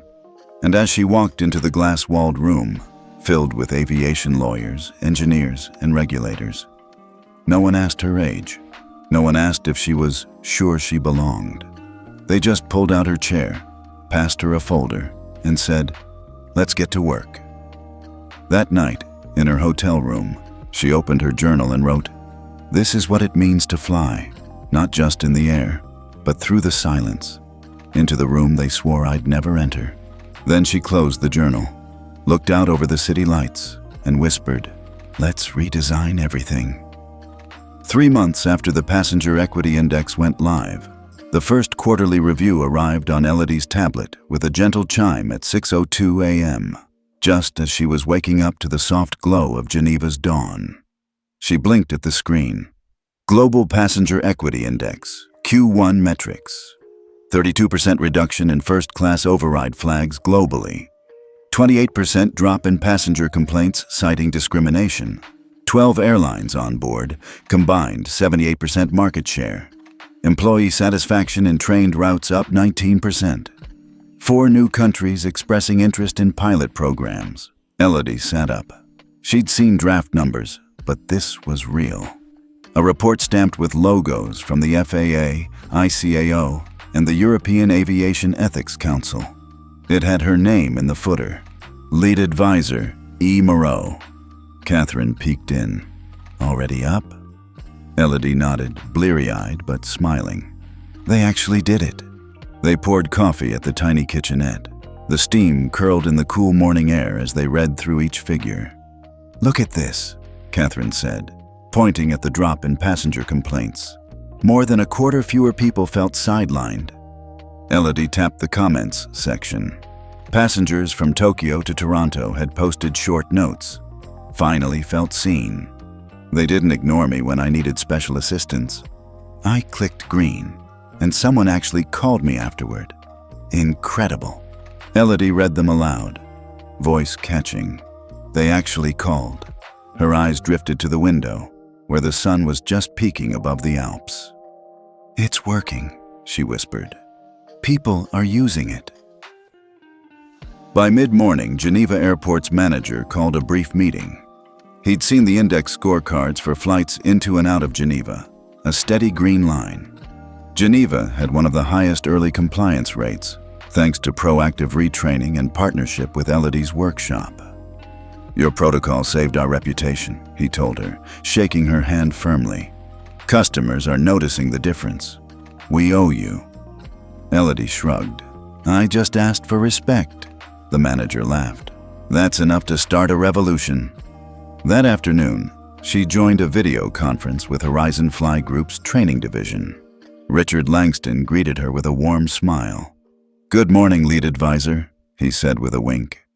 Elodie rolled her eyes affectionately. Morning, Chairman. They reviewed employee feedback for the routes that had adopted her training. A Horizon Fly flight attendant in Atlanta had submitted a note. We used to feel like we were policing passengers. Now we partner with them. It's surprising how much easier that is. Langston said, Your approach is actually making our job more humane and less stressful. Elodie smiled. That was the point. At school that week, Elodie's friends teased her about the Elodie effect. Next time we complain about cafeteria lines, let's override them ourselves, joked Liam. She laughed. It was good to feel like a normal kid again, even if secretly she was anything but. The real test came 2 weeks later, when North Wing Air published its own internal compliance audit, showing a 45% drop in flagged incidents across its revamped routes. The CEO, who had once tried to silence her, released a public statement. We listened, and we learned. Our customers deserve more than seats. They deserve respect. Elodie nearly spit out her tea. Catherine chuckled. See, even they learned something. Elodie nodded. Let's hope they don't unlearn it. That evening, the ethics board invited her to another closed session. This time, they wanted to discuss Phase 2, scaling the index to cover ground transportation and maritime travel. She walked into a high-security conference suite in Brussels. Around the table were train operators, ferry captains, and even a diplomat from the World Port Authority. They'd flown her in because the plan hinged on one key insight: integration across modes. Travelers should have the same rights whether they fly, sail, or ride a train. A representative from Eurorail began, If we can apply your override logic to rail networks, we could dramatically reduce youth vulnerability in remote stations. Elodie nodded. Yes, and the same principles apply: respect, visibility, accountability. They spent hours hashing out data formats, user interfaces, and cross-agency workflows. Elodie spoke in measured, confident tones, translating legal jargon into actionable bullet points.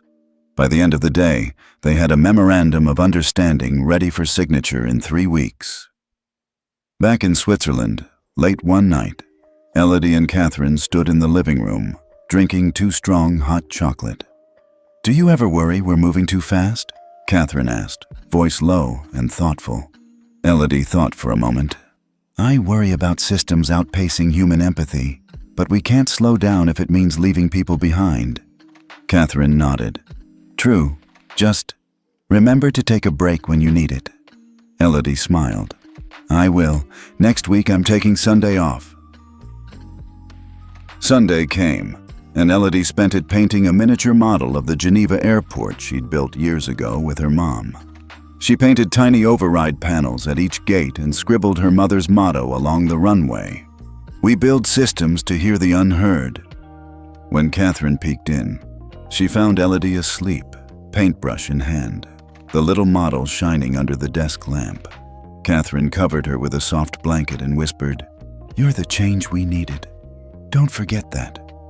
Elodie murmured in sleep, Not the change, just the spark. The next morning, the world woke up to another release. Passenger Equity Index now in 16 global regions. It was front-page news in 6 languages. And Elodie? She boarded a regional train to visit her grandparents in Lyon, her heart light. The system she helped reshape was humming gently along, but it didn't need her every moment now. It had its own voice. And, finally, It was speaking up for those who never could. The large conference hall at the Ronald Reagan Building in Washington buzzed with energy an hour before the press conference began.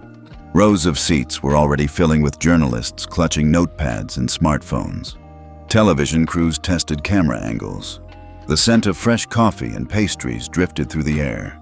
At the front, under a simple banner reading Passenger Equity Charter, a new standard for global travel, stood two podiums. On the left was the U.S. Secretary of Transportation, Laurel Martinez, her expression measured, poised to deliver introductory remarks. On the right stood Elodie Moreau, 14 years old, in a navy blazer and white blouse, her dark hair pulled back in a neat braid. Behind them, a video wall displayed the charter's logo, an outline of a plane encircled by diverse silhouettes of passengers. Moments before kickoff, Elodie slipped behind her podium and inhaled slowly. She could feel the eyes on her, the slick-tied lobbyist from a major carrier whispering to her aide, the climate activist whose group had pushed for the charter's youth provisions, even a few school-age kids in the front row holding handwritten signs that read, "We belong here," and "Dignity at every seat." Secretary Martinez took the mic first. She spoke crisply. "Today marks a turning point in how we treat every person who steps onto an aircraft. The Passenger Equity Charter embodies our commitment to respect, transparency, and accountability, principles that must apply to all travelers, especially the youngest among us." Her voice carried authority. Reporters scribbled notes, cameras flashed. Martinez introduced Elodie with genuine warmth.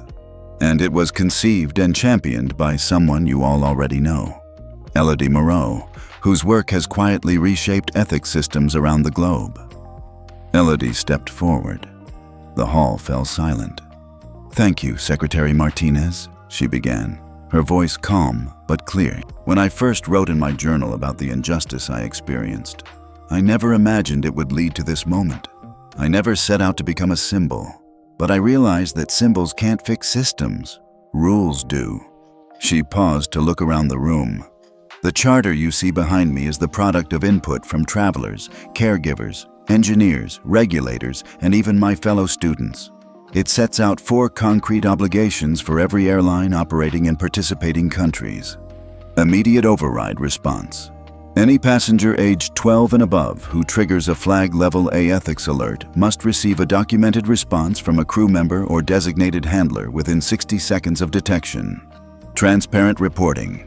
Airlines must publish, quarterly and publicly, anonymized data on override incidents, including the number of triggers, resolution times, and demographic breakdowns. Mandatory youth sensitivity training. All cabin crew and ground staff must complete a certified training module on engaging with young passengers and handling override scenarios. Refreshed annually. Independent audit. A rotating panel of stakeholders, youth representatives, disability advocates, mental health professionals, and ethics experts will audit compliance and have the power to recommend adjustments or sanctions.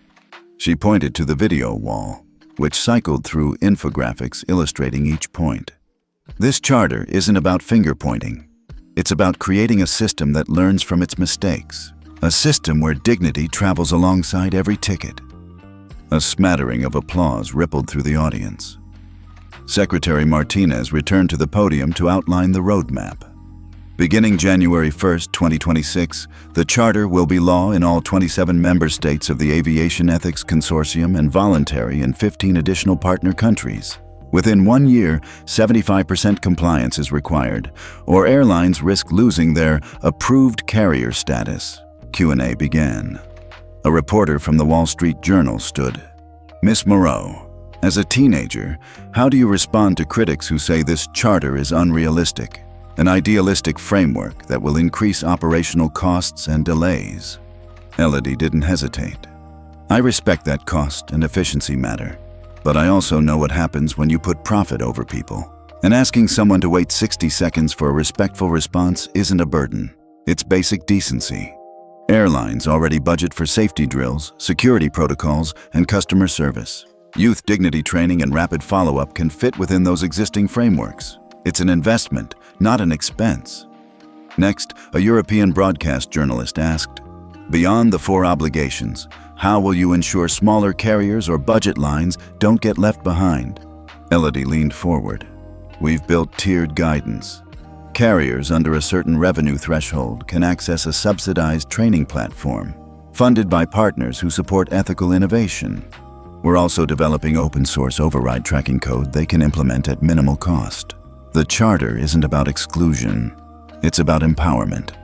A mental health advocate from the audience raised her hand. "Elodie, you've never spoken publicly like this before. How have you coped with the sudden global attention?" Her voice shook slightly, an authentic vulnerability. Elodie paused to gather her thoughts. "I'm still learning. I journal every night. I talk with my guardian, Catherine, about boundaries. I remember that this work isn't about me. It's about every child who's ever been silenced. That perspective keeps me grounded." The room exhaled. Cameras stopped flicking. Finally, a skeptical airline executive from a major North American carrier stood. "Miss Moreau, if your charter is so critical, why wasn't it proposed by experts with decades of industry experience? Why by a teenager?" Elodie squared her shoulders. "Because experts build with experience. Children build with fresh eyes. We know what ignorance looks like up close, and sometimes we're the only ones brave enough to say, 'This isn't working.' Combine experience and fresh perspective, and you get a solution that respects both history and possibility." A ripple of applause followed. At the end, Secretary Martinez closed. "Let us remember today that courage comes in many forms. Not only the bravery of those who face danger, but also the courage to speak up when no one expects your voice to matter." Elodie stepped down to a standing ovation. That evening, she and Catherine walked along the Potomac River. The lights of DC shimmered on the water. Elodie carried a small memento from the stage, a paperweight shaped like the charter's logo, gifted by the consortium. "Does it ever feel real?" Catherine asked. Elodie twirled the paperweight in her hand. "Like a dream," she said, "until I remember that dreams are just stories waiting to be built in daylight." Catherine smiled. "We're building quite a story," she said. Elodie nodded. They spent another hour walking in silence, the air between them filled with ripples from the river and distant traffic. By the time they made it back to their hotel, the city lights were starting to fade in the east, heralding a new day. The next morning, Elodie woke to her tablet buzzing again, this time with screenshots of news headlines, social media posts, and comments from travelers around the world. She scanned them quickly. "Just flew with New Pacific Airlines. They actually offered a follow-up call when my 12-year-old niece flagged a discomfort issue. Incredible. Shout out to Passenger Equity Charter for making our family trip stress-free. My flight's ethics rating was green, so I tried it out. When I asked for assistance, a real human came over and listened. First time ever. She belongs." Her chest warmed at the personal stories. These weren't abstract metrics. They were moments of relief, respect, human connection. Moments she had dreamed about a year ago, late at night, scribbling thoughts into her journal. Catherine knocked and poked her head in. "Breakfast?" Elodie nodded. As they headed down, the hotel lobby felt less like a grand foyer and more like a crossroads of change. Staff greeted them with polite nods. They had heard of her by now, but with genuine warmth rather than curiosity. Over waffles and fresh fruit, Catherine brought up logistics. "The European rollout begins next week. You'll need to fly to Berlin and Paris for the signings." Elodie stirred her syrup slowly. "Okay.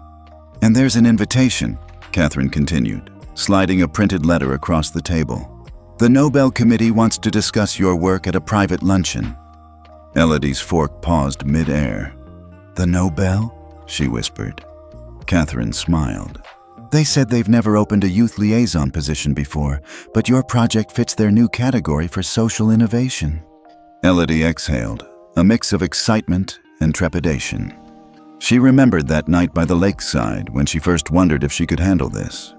Now she had to decide which parts of this whirlwind to embrace and which to let pass her by. Later that day, she took a cab to the airport for her Berlin flight. Through the window, she watched the Potomac recede, the city bridges sliding behind her like the pages of a closing chapter. She thought of the letter from Johannesburg, of Mateo's smile. She thought of the frontline workers, flight attendants, ground crews, regulators, who had dared to trust her. In Berlin, she was met by a small delegation of civil aviation officials and youth advocates. They escorted her through a series of formal ceremonies, cutting a ribbon at the Brandenburg Gate passenger hub, reviewing demonstration kits for local airlines, and signing the charter into German law. Each moment was filmed, reported, and debated. Yet Elodie found herself tuning out the glare of cameras, focusing instead on the faces of those around her. The young apprentice pilot who beamed when she explained override thresholds. The wheelchair-bound grandmother who shared her own story of boarding struggles.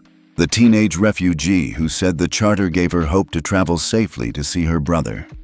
That night, in her hotel room, Elodie sat on the edge of the bed and flipped through her journal. Every sketch of a policy diagram, every fragment of a speech, every note about a broken system. It was all there. The last page bore a single line in her mother's handwriting. Service is not safe until every passenger matters. Elodie drew a line through the phrase and wrote beneath, and service is not safe until they can call for it, no matter their age. She closed the journal and put it on her nightstand.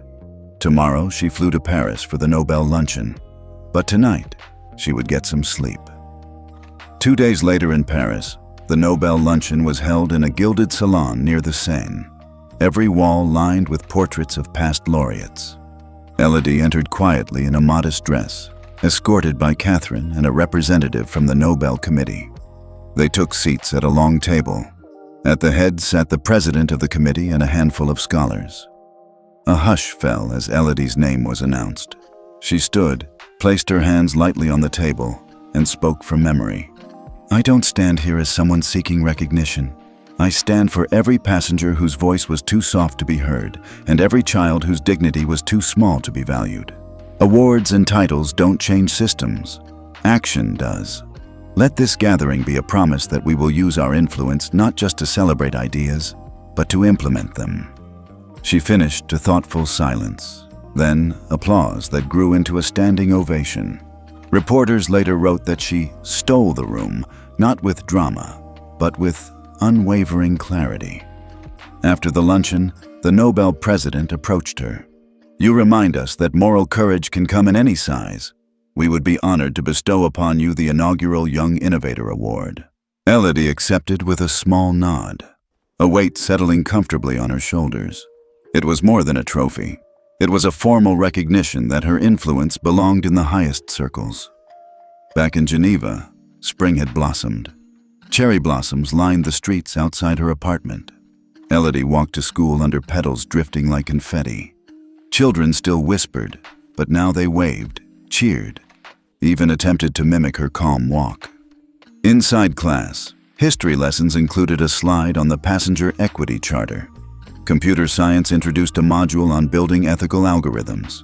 And in the library, her journal was cataloged, under restricted access, as part of the school's new ethics collection. That afternoon, Catherine found her at their usual balcony seat, sketching policy flowcharts in pastel pink marker. You look peaceful, Catherine said. Elodie paused, marker in hand. I feel listened to. Catherine sat beside her. And now? Elodie drew a final circle around one node. Now, I let it speak itself. A week later, Elodie and a small youth delegation boarded a chartered flight to Tokyo. They were going to launch the index in Asia, working with local advocates. As she buckled into her seat, 13A this time, she didn't think of how far she'd come. She thought of the child in row 31B, the override flag, the silent test. She smiled. There'd be many more rows, many more seats, many more whispers to convert into respect. And as the plane took off, carrying her toward the next horizon, she felt the unmistakable tug of possibility.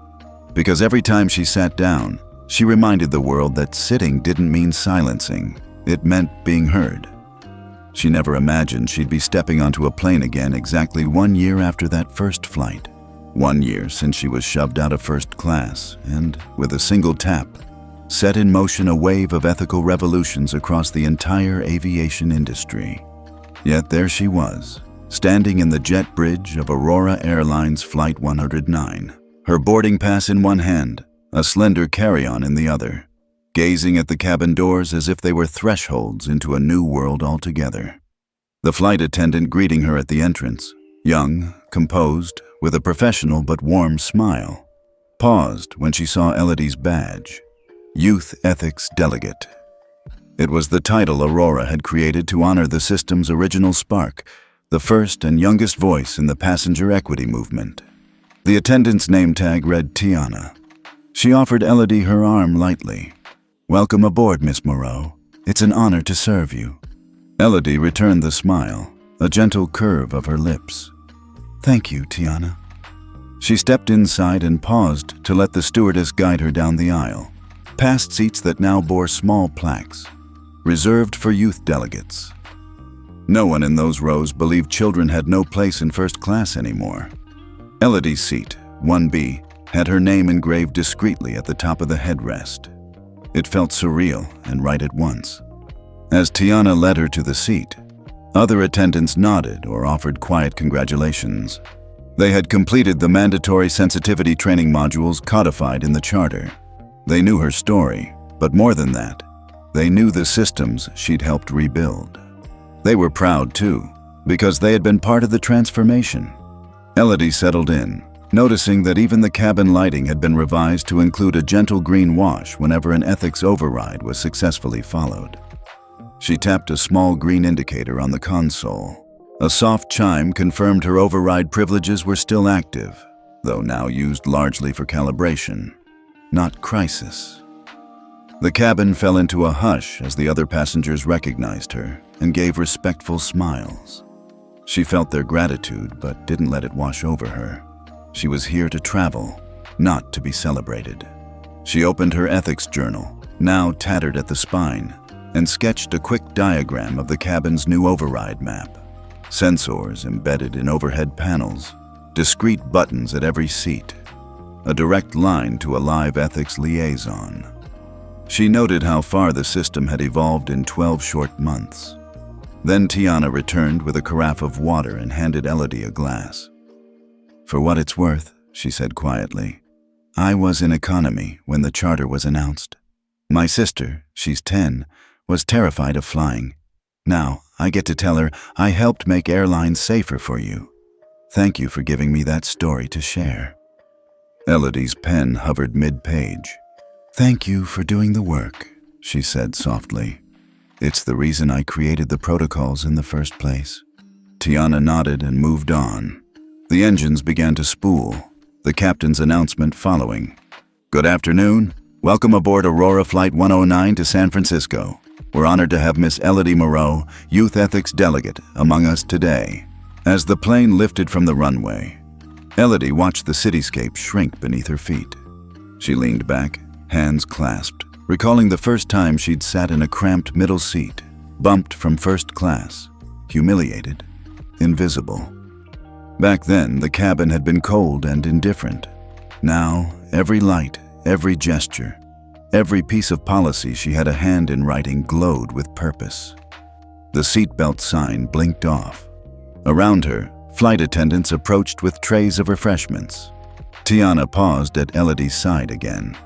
"Would you like your special meal, Miss Moreau?" she asked, her tone keenly professional. Elodie smiled. "Yes, please. Whatever you recommend." Tiana winked. "The citrus-glazed salmon. It comes with a note explaining how citrus was chosen after a youth poll on clear air flavor preferences." Elodie laughed. "It's funny how even small choices matter." "It's everything," Tiana said, then slid away down the aisle, attending to the next passenger with the same attuned care. The hum of conversation rose as others noticed the renewed warmth in service. Elodie closed her eyes and imagined the ripple effects. Children on other flights, pushing a button and hearing a gentle assurance instead of being ignored.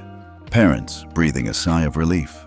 Flight crews who now saw themselves as guardians of dignity, not just deliverers of meals and drinks. Her mind wandered back to a message she'd received just that morning from a mother in rural Scotland. "My daughter Isla has Down syndrome. We haven't flown since she was diagnosed because we feared first-class stigma. Yesterday, we boarded with confidence. The crew greeted her by name. They showed her the override system before takeoff, so she knew what to do if she felt anxious. We landed with smiles instead of tears. You changed our world." Elodie swallowed hard. She lifted her journal, found an empty page, and wrote, "Isla flew without fear today. Now we must ensure none of us do." Tiana, walking past to clear trays, noticed the writing out of the corner of her eye. She paused. "That's beautiful," she whispered, then continued her work. The sun dipped below the clouds as the flight crossed time zones, the cabin's green glow pulsing softly. Elodie looked out the window at the orange-hued sky and thought, this story doesn't end here. For every Isla, for every child whose fear was soothed by policy and empathy, there would be countless more chapters to write. Toward the end of the flight, as descent began, Elodie heard a quiet click. Another override button pressed. She turned to see Tiana, leaning in. "I flagged a protocol review of our boarding etiquette," she said, "for families with special needs. Couldn't let it go unremarked." Elodie's heart warmed. It was one thing to change laws. It was another to see the momentum carry forward in human kindness. The cabin filled with the gentle glow again as the plane descended into San Francisco. Passengers looked out, their windows at the bay sparkling below. Elodie tucked her journal and pen into her bag, smiled at the horizon, and whispered to herself, "This is how we build the world, one respectful flight at a time." The wheels touched down smoothly, and when the seatbelt sign turned off, Elodie gathered her things. As she stepped into the aisle, other passengers waved or mouthed, "Thank you." She nodded back, carried by the weight of shared dignity. At the jet bridge, a small group of travelers waited. A mix of children, parents, elderly couples. They had come to meet her, some holding cards and notes. Instead of stepping into a limousine or press entourage, Elodie knelt to greet them. One woman handed her a tiny paper crane folded from an airline ticket. "For safe journeys," she said, tears in her eyes. Elodie accepted it, slipping it into her pocket. "May your flights always feel like home," she replied. She walked on, head held high, into a terminal forever changed by a girl who refused to be invisible, and by the legacy she carried, one respectful seat, one dignified flight at a time. If Elodie's story inspired you, like this video and subscribe for more real-world justice stories. Don't forget to hit the bell so you never miss an episode. If she can't speak, she can't fly. That sentence, that voice. It echoed through the cabin like someone had pulled the fire alarm on human decency. I turned my head just in time to see Monica, tight bun, sharper tone, grabbing my daughter's arm, trying to yank her from her seat. Liana's speech device nearly slipped from her tray table, still lit up with a message she'd typed moments earlier. "I understand the safety rules. I'm okay." But Monica didn't care. She didn't read the screen.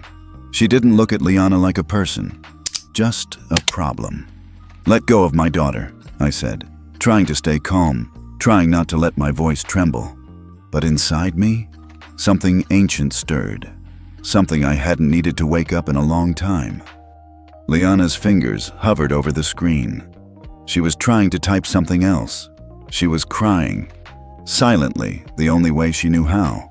A passenger 2 rows back stood up. "This is wrong," another voice. "She's a child." And then someone shouted, "Let her go!" People didn't know who I was. Not yet. But in 10 minutes, this entire airline would. 1 hour earlier, the morning had started smooth, as always. Liana was quiet but focused, typing on her screen as we rode to the airport. "Are we really staying near the ocean?" she wrote. "Right on the water," I smiled. "Corner suite, private balcony. I even got your favorite kind of cereal delivered to the room. That got me half a smile. I always over-prepare. Traveling with a child who can't speak isn't about packing bags. It's about anticipating the hundreds of ways the world might misunderstand her. I'd called the airline twice, filled out all the paperwork, emailed access bridge verification forms, confirmed her speech device was cleared for in-flight use. We had early boarding and bulkhead seats, enough space for her chair and her calm. We arrived 3 hours early. Checked in. TSA gave no issue. The gate agent smiled and helped us down the jet bridge before general boarding. That's when the calm broke. The first flight attendant, a young man named Jared, greeted us with warmth, helped lift the aisle arm so Liana could park her chair neatly. But then, Monica entered. She didn't greet us. She didn't look at us. She stood at the end of the row and said sharply, "She can't sit here." I blinked. "I'm sorry?" "This row is designated emergency assist. Passengers must be able to follow verbal instructions. If she can't speak, she can't respond." I stayed calm. These are bulkhead seats, not exit row. Therefore, accessibility. Everything was pre-approved. Monica crossed her arms. "Pre-approval doesn't override safety." Liana began typing, slowly, deliberately. Her screen lit up. "I understand emergency procedures. I'm not a danger." Monica didn't even glance at the screen. "You have 2 options," she snapped. "Move to the back, or get off the plane." I turned to Liana. Her eyes were wide. Her shoulders had tensed. She was scared. She was trying to be brave. "I'd like to speak to the captain," I said evenly. Monica's voice sharpened. "Captain defers to my decision on passenger compliance." And then, louder, "Security!" The air in the cabin changed. Passengers stopped chatting. Phones came out. Someone started filming. Liana flinched. Her hands shook. She was still trying to type, still trying to explain herself, still trying to prove she was human enough to stay. A man in his 60s stood up, voice calm but firm. "I'm a physician. That girl is nonverbal, not uncompliant. Your behavior is medically and ethically outrageous." Monica ignored him. "Please sit down, sir, or I'll have you removed as well." An officer appeared. "Is there a problem here?" "She's not following protocol," Monica insisted. "She cannot respond vocally. She is a safety risk." I shook my head.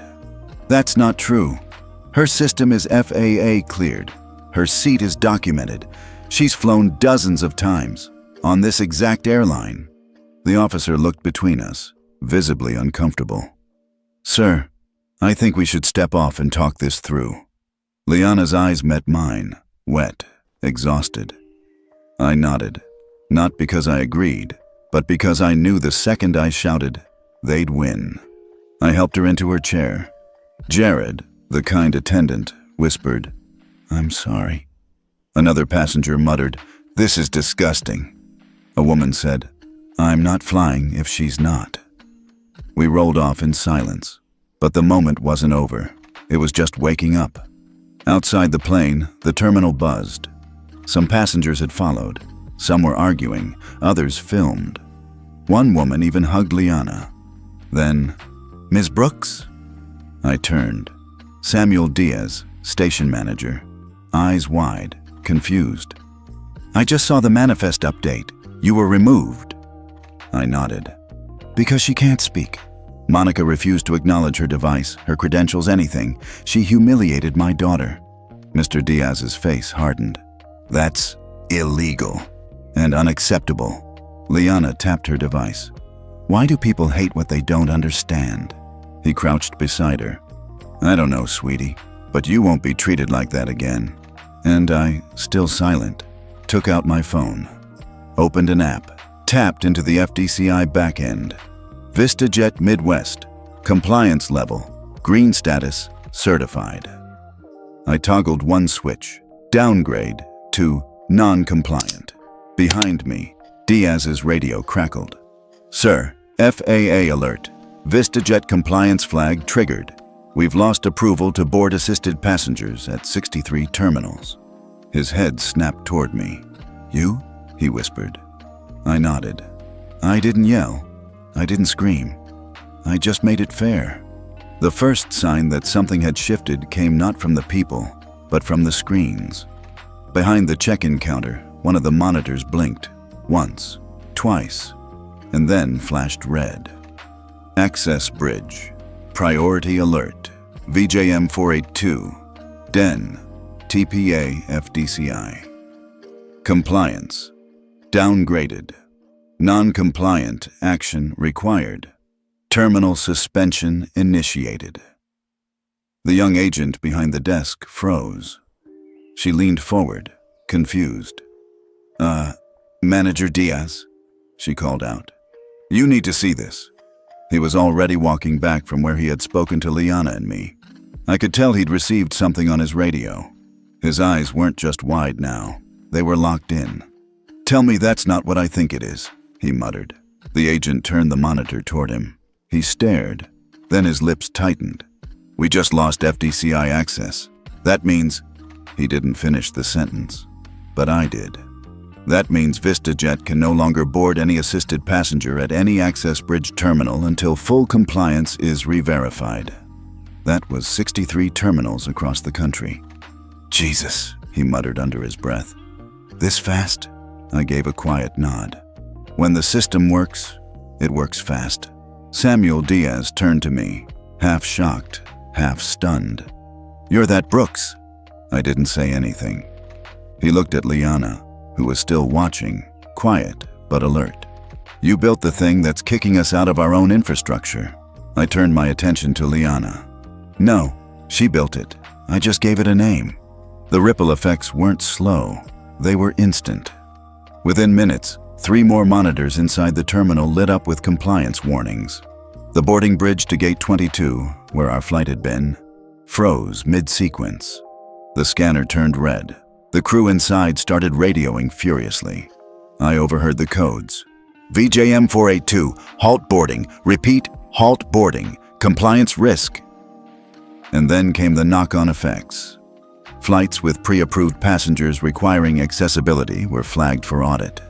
The VistaJet scheduling system began pulling back boarding passes. Flights to and from Denver, Austin, Charlotte, and Sacramento, all showing pending reauthorization.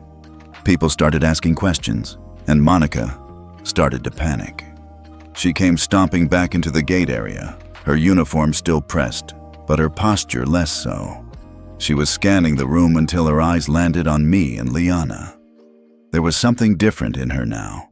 Less command, more calculation. She walked straight up to us, ignoring the cluster of crew members now murmuring near the boarding desk. "What did you do?" she hissed under her breath. I looked at her without blinking. "I did what you refused to do. I recognize my daughter as a human being." "This isn't over," she snapped. I raised an eyebrow. "You're right, it isn't. Because this isn't just about us. It's about every person you've ever treated like they were less because they couldn't speak your language, or speak at all." She stepped closer. "You could have just taken the next flight. But no, you had to, what? Make a scene?" I didn't flinch. "I didn't make a scene. You did. I made a change." Monica looked like she wanted to say more, but then Samuel Diaz's voice cut through the terminal loud and sharp. "Monica Raines, step aside, please." She turned. He was already walking toward her, flanked by another uniformed crew manager and a man in a suit, VistaJet's legal representative. The suit had just arrived. You could tell by the briefcase and the silence around him. "Ms. Raines," the man said, "please follow us to operations now." She hesitated. "Why?" Diaz replied flatly. "There's an open investigation into passenger discrimination, willful violation of FAA protocol, and interference with a registered accessibility system. Your flight status is suspended pending full review." "But the legal rep raised a hand. "No further discussion. This way." Monica turned and walked, stiff, escorted by the 2 men. Her eyes darted to me once. Just once. But there was no more fire left in her. The room was too quiet for anyone to pretend nothing had happened. 15 minutes later, Samuel Diaz returned. He knelt again beside Liana, who hadn't taken her eyes off him since he'd left. He spoke softly. "Your seats are still yours. We've reassigned a new crew. No Monica. Not ever again." Liana typed quickly. "Thank you. That helps." He looked up at me. "I'm sorry. You shouldn't have had to do what you did, but I'm glad you did it." I nodded, not out of gratitude, just acknowledgement. "There's still more to do."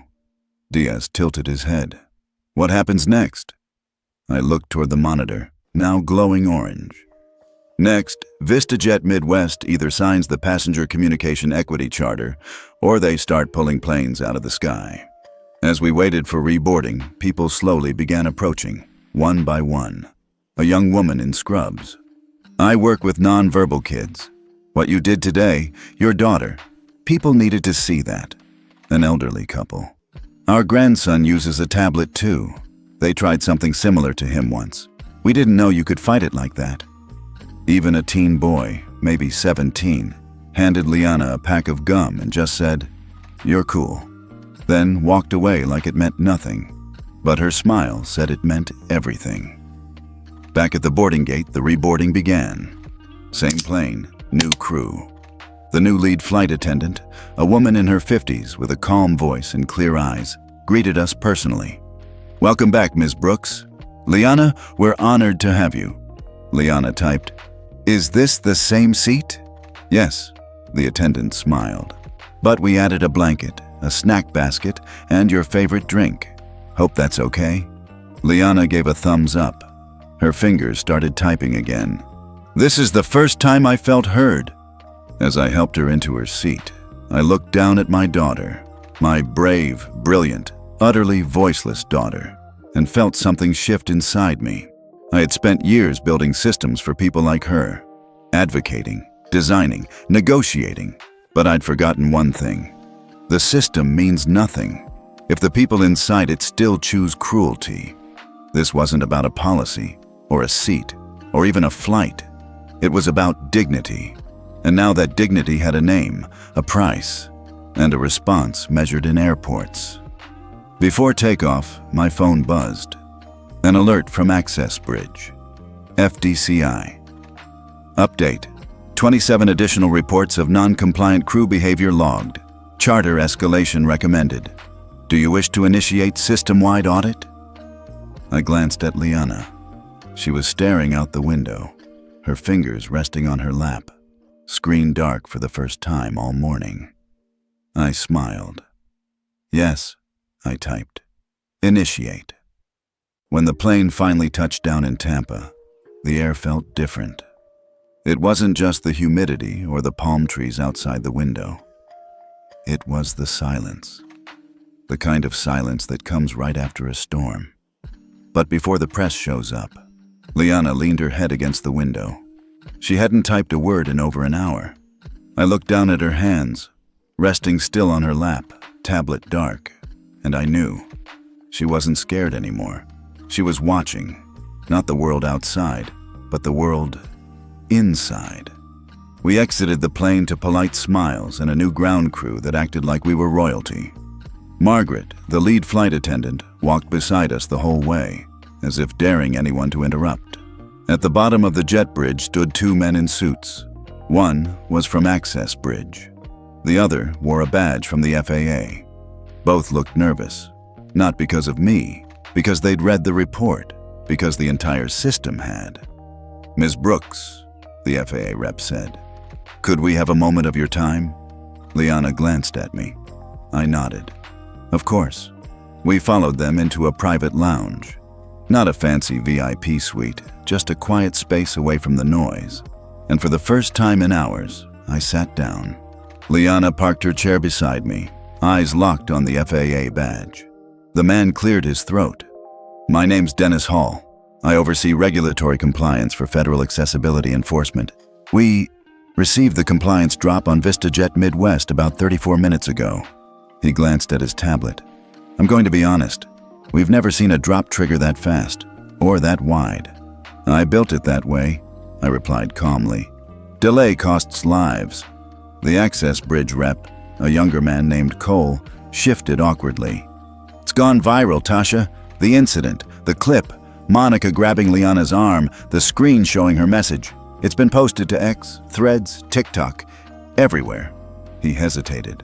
"It's past 2.8 million views." Liana turned to me. Her tablet lit up. "Was I wrong to let people see?" I shook my head. "No, they needed to." Dennis continued. "Here's where it gets more serious. This morning, Monica's name triggered 4 additional passenger complaints. From previous flights, non-verbal passengers, elderly passengers, a veteran with a cognitive impairment." I looked him in the eye. "Are they just now being reviewed?" He didn't blink. "No, they were dismissed. By her manager." "Then the system's already failing," I said. He nodded slowly. "Which is why we're not here to apologize. We're here to ask if you're willing to escalate, officially, to Senate committee oversight." I leaned back in the chair. That was fast, faster than even I expected. Cole from Access Bridge spoke again. "If you authorize full charter activation, we'd move from optional policy to mandated federal standard. That means all airlines, domestic and international operating on U.S. soil, would have to install and train on the cabin nonverbal communication system within 90 days. I looked at Liana. She was listening to every word, not breathing heavy, not panicking, just absorbing. Then she typed, "I think people need to feel what I felt, at least once, so they don't do it again." Dennis exhaled through his nose. "We're ready if you are." I nodded once. "Trigger the charter." It took less than 10 minutes. Access Bridge sent the Tier 1 directive to their entire network. FAA issued a joint statement with the Department of Transportation. ADA, American Disability Association, posted their support minutes later. The official language read, "Effective immediately. Any commercial airline operating within the United States must implement the Passenger Communication Equity Charter and install CNVC, Cabin Nonverbal Communication, protocols across all aircraft. Failure to comply will result in temporary suspension from FDCI authorization and a formal federal inquiry into disability discrimination." Back at the terminal, press had already gathered. Cameras, boom mics, curious stares. I wasn't surprised. What surprised me was who stepped forward first. A woman, early 60s, walking with a cane. Her name tag read, Captain Elena Meyer. "I'm a retired pilot," she said, standing next to me. "And I wanted to tell you something in person." I waited. She looked at Liana. "I had a daughter, born without verbal capacity. She passed when she was 8. Silence. "I watched that clip last night, and I cried, not because it was cruel. I'm used to cruel. I cried because you—" She nodded at Liana. "You never once looked angry, only disappointed, like you expected better." Liana typed slowly. "I always expect better. From adults." Captain Meyer wiped her eye. "Today," she said, "you made the sky safer for kids who've never been heard before. Thank you." And then came the surge. Mothers, teachers, veterans, passengers from that same flight. Even a VistaJet pilot walked over to shake Liana's hand. The media started asking questions, but I didn't answer. Not yet, because in that moment, it wasn't about what I'd say. It was about what they'd feel, and they felt it. The shift. Back at headquarters, VistaJet's board was in chaos. An internal email leaked within an hour. All 63 FDCI access terminals suspended for VistaJet Midwest. 420 million in contract value frozen pending reinstatement. Crew training programs to be audited. Monica Raines, terminated. All past discrimination reports reopened. That's how the system collapses. Not with one big explosion, but with one small girl, typing. We spent the night in Tampa quietly. Liana didn't want to talk, not because she was upset, but because, for the first time in her life, she didn't need to explain herself. She belonged, without proof, without apology. I tucked her in, brushing back her hair like I had since she was a baby. She typed one last thing before turning off her screen. Today made me tired, but not sad. I kissed her forehead. That's good. She smiled, then tapped again. Do you think she'll be better now? I paused. Maybe, maybe not. But now, I added, there's a rule in place for the ones who won't be. 3 days after the incident, the video hit 10 million views. Not reposts, not edits. The original clip, Monica grabbing Liana's arm. The screen flashing, I understand the safety rules. The silent tears, and my stillness, had reached nearly every corner of the internet. And Monica was finally speaking. It started with a blurry Zoom interview on a local morning show. She sat in a plain room, hair down, face bare. The host, too polished to be neutral, led with, Monica, thank you for joining us. Let's talk about the flight that's made national headlines. Monica gave a tight, tired smile. First, I want to say, I never meant to hurt that girl. I was following protocol. That's what we're trained to do. I didn't know who her mother was. There it was. Not, I didn't know she was nonverbal. Not, I didn't know she was pre-approved. Just, I didn't know who her mother was. The host leaned in. But there's now a federal charter carrying her name, and you were terminated. Monica's voice stiffened. I've worked 14 years in this industry. I've served thousands of flights. We're told to prioritize safety. That's what I did. The host nodded slowly. There are also reports that this wasn't your first incident involving passengers with disabilities. Monica blinked. That part wasn't in the question she was promised. I was watching the interview from my kitchen in Alexandria, sipping coffee. Liana quietly next to me at the table, tapping through her schoolwork. She paused when Monica's face appeared. Is that her? She typed. I nodded. That's her. Liana stared at the screen, then slowly turned it off. She didn't want to hear it, didn't need to. She'd lived it. Meanwhile, the real investigation had begun. The FAA, ADA, and Access Bridge had opened a joint review task force, not just into Monica, but into every unresolved complaint against VistaJet's East Coast crew rotation. What they found? A pattern. Dismissed reports. A captain who claimed he'd seen Monica humiliate a deaf passenger 2 months earlier. An elderly woman who had submitted a letter about being talked down to like a child after asking for a wheelchair. Even a former flight attendant who filed an internal memo. Monica is a liability. She's reckless with passengers who need empathy. That one had been buried. Not anymore. Monica's second interview didn't go as planned. This time, the journalist was tougher, no scripted fluff. You've said this was about safety, but 3 separate FAA-certified accessibility reports show the passenger was pre-approved. Her device was registered. The seats were assigned correctly. So, what part of safety were you enforcing? Monica hesitated. I thought she couldn't respond if something happened. So, did you ever try listening to her device? I didn't realize she was using one. It was on her lap, lit up, in clear view, silence. Ms. Rains, do you understand why this has become national? Monica swallowed. Because her mom is powerful. No, the host replied. Because your behavior isn't rare. But her mom finally had the tools to expose it. Back at Access Bridge HQ, our legal team finalized the data dump. Every major airline was sent a compliance map showing where they stood on the FDCI spectrum. Green meant clear. Yellow meant at risk. Red meant frozen. VistaJet Midwest? Red. Fully grounded for disability-related service. The pressure was building.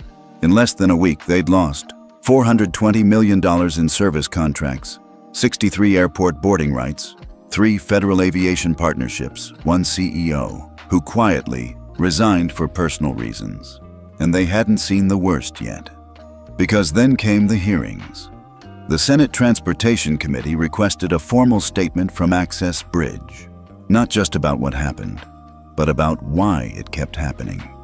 They wanted to know, Why it took a CEO to force the system to respond. Why 27 prior complaints were dismissed. Why disability training remained optional for crew. Why no one thought a child crying silently might still be in distress. They asked if I'd be willing to testify. I said yes, not as Tasha Brooks, CEO, but as Liana's mother. The day of the hearing, Liana came with me. She wore a navy dress, the one with small silver buttons and butterfly pins. I wore black. No logos, no makeup, just intention. We entered the room quietly. No security detail, no PR flack.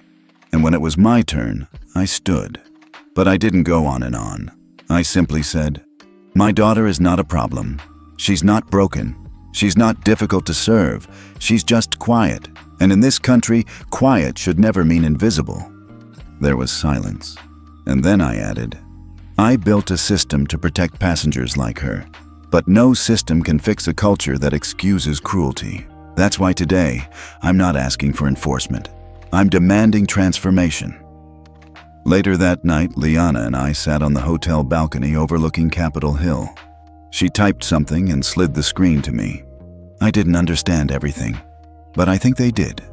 I nodded. They did. "Is it over?" "No," I said, "but now it's no longer hidden." That same night, Monica's final video surfaced. A shaky cell phone clip from 2 years ago.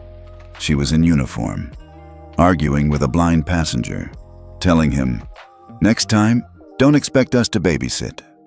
It had been quietly deleted back then, but nothing really disappears. Everything you bury eventually resurfaces. The next morning, we got a letter from the White House. Liana was invited to speak, through her device, at a national accessibility conference, but she said no. Instead, she typed, "Let someone else go next. I already had my turn." That's my girl. 5 days after the hearing, the calls started coming in. Not from lawyers, not from news anchors, from airline CEOs. The first was from Robert Lynn, head of AeroVista Airlines, one of VistaJet's biggest rivals. He didn't call me directly. He went through Access Bridge's legal department, but the message was clear. "We want to be the first airline to adopt full integration of the Passenger Communication Equity Charter. No delays, no negotiation. Just tell us what compliance looks like." That surprised me. CEOs don't usually move that fast, especially not when they think they can still outwait the storm. But this wasn't a storm anymore. It was a shift, and nobody wanted to be the next Monica. Within 48 hours, 3 more airlines joined. TransEquator, Falcon Air, Horizon Link. Their reps asked for training modules, tech specs, implementation roadmaps.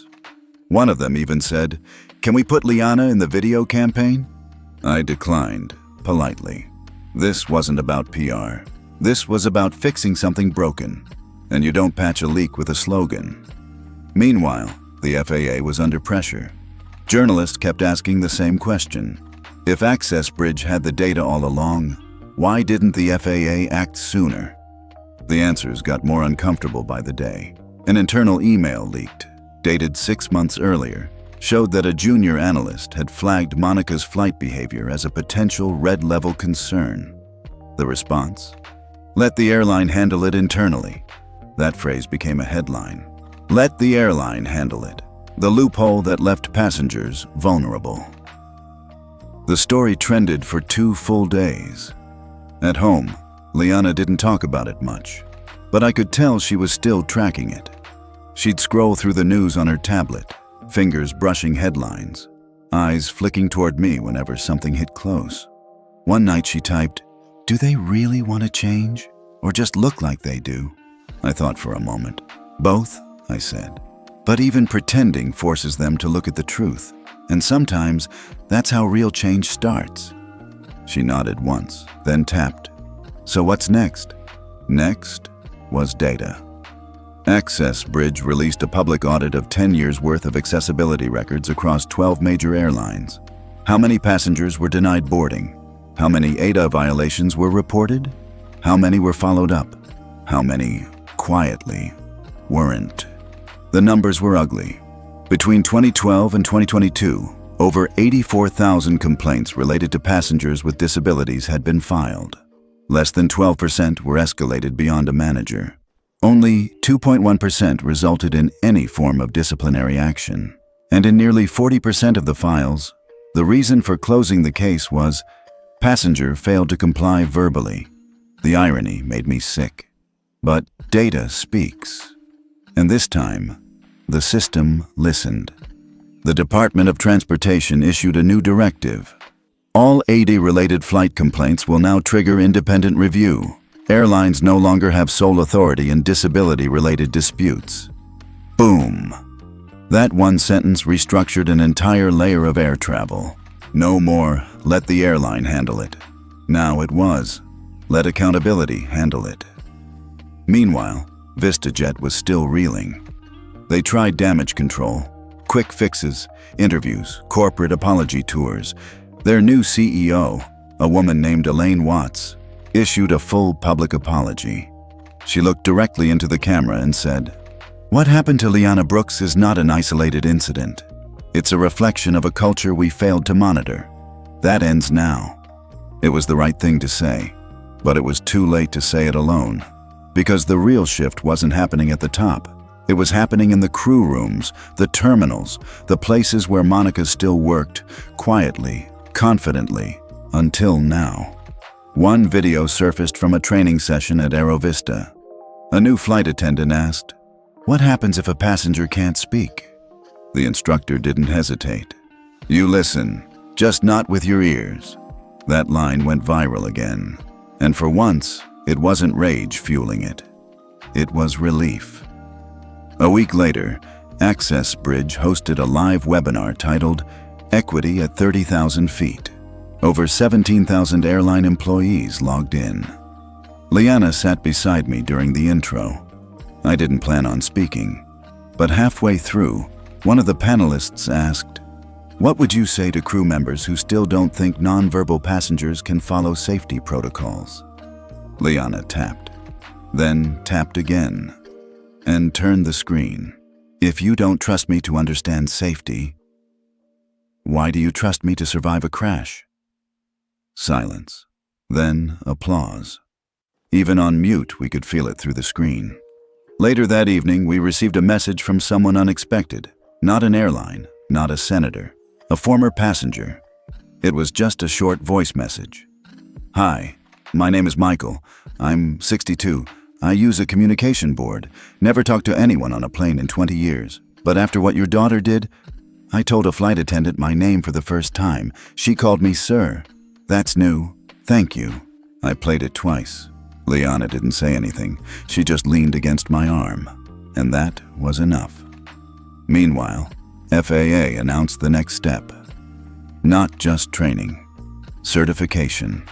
Flight attendants across the country would now be graded on passenger ethics and communication, including nonverbal response scenarios. It wasn't optional. It wasn't nice to have. It was federal. They called it the FDCI Ethics Index. The same system I'd helped build in theory, now implemented in law. And every crew member would have a score, not to punish them, but to protect the people they serve. By the end of the month, things had changed. Monica's incident was used in 5 training simulations. VistaJet Midwest stock dropped 32%. Liana's story became part of FAA's National Ethics Curriculum, and 12 new airlines reached out to Access Bridge with one question: can we do better? The answer, of course, was yes, but only if they actually meant it. Back home, I found Liana at her desk, watching a live stream of a press conference.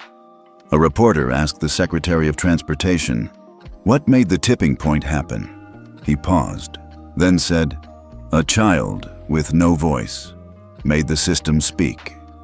Liana looked at me, beaming. "Accurate," she typed. I laughed. "Yeah, not bad." She tapped again. "Do you think it'll stay this way?" I didn't answer right away, because the truth is, nothing stays. It has to be held, reinforced, refought, relearned. But I looked at her, and I said, "Yes, if we keep showing up." They met in a hotel ballroom in Dallas. No press, no recording, no official minutes.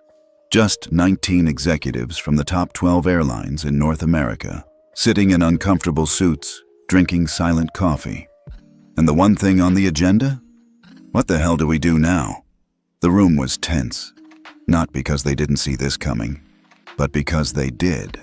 And they still hoped it would blow over. The CEO of Skynova broke the silence first. He cleared his throat and said, "This isn't just about one flight attendant anymore.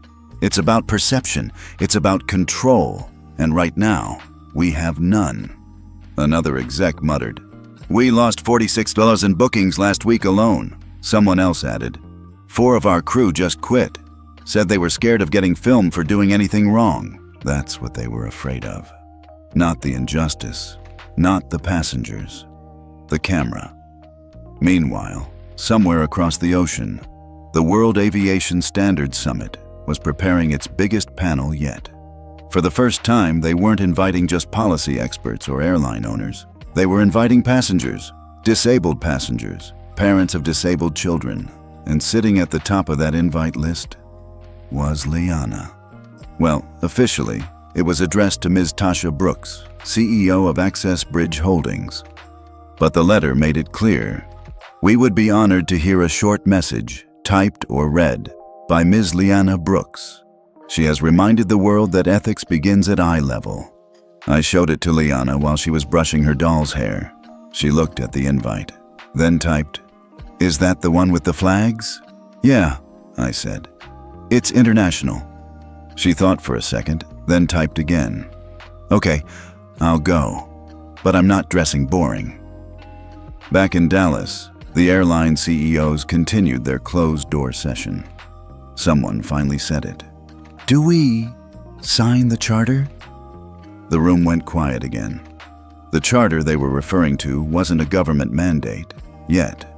It was the Passenger Ethics Accord spearheaded by Access Bridge and the FAA, outlining new standards in crew training, tech integration, and complaint transparency. Signing it would mean opening their training systems to federal inspection, agreeing to publish ethics score data quarterly, accepting third-party passenger advocates on advisory boards. And worst of all, for them, it would mean admitting they'd failed before.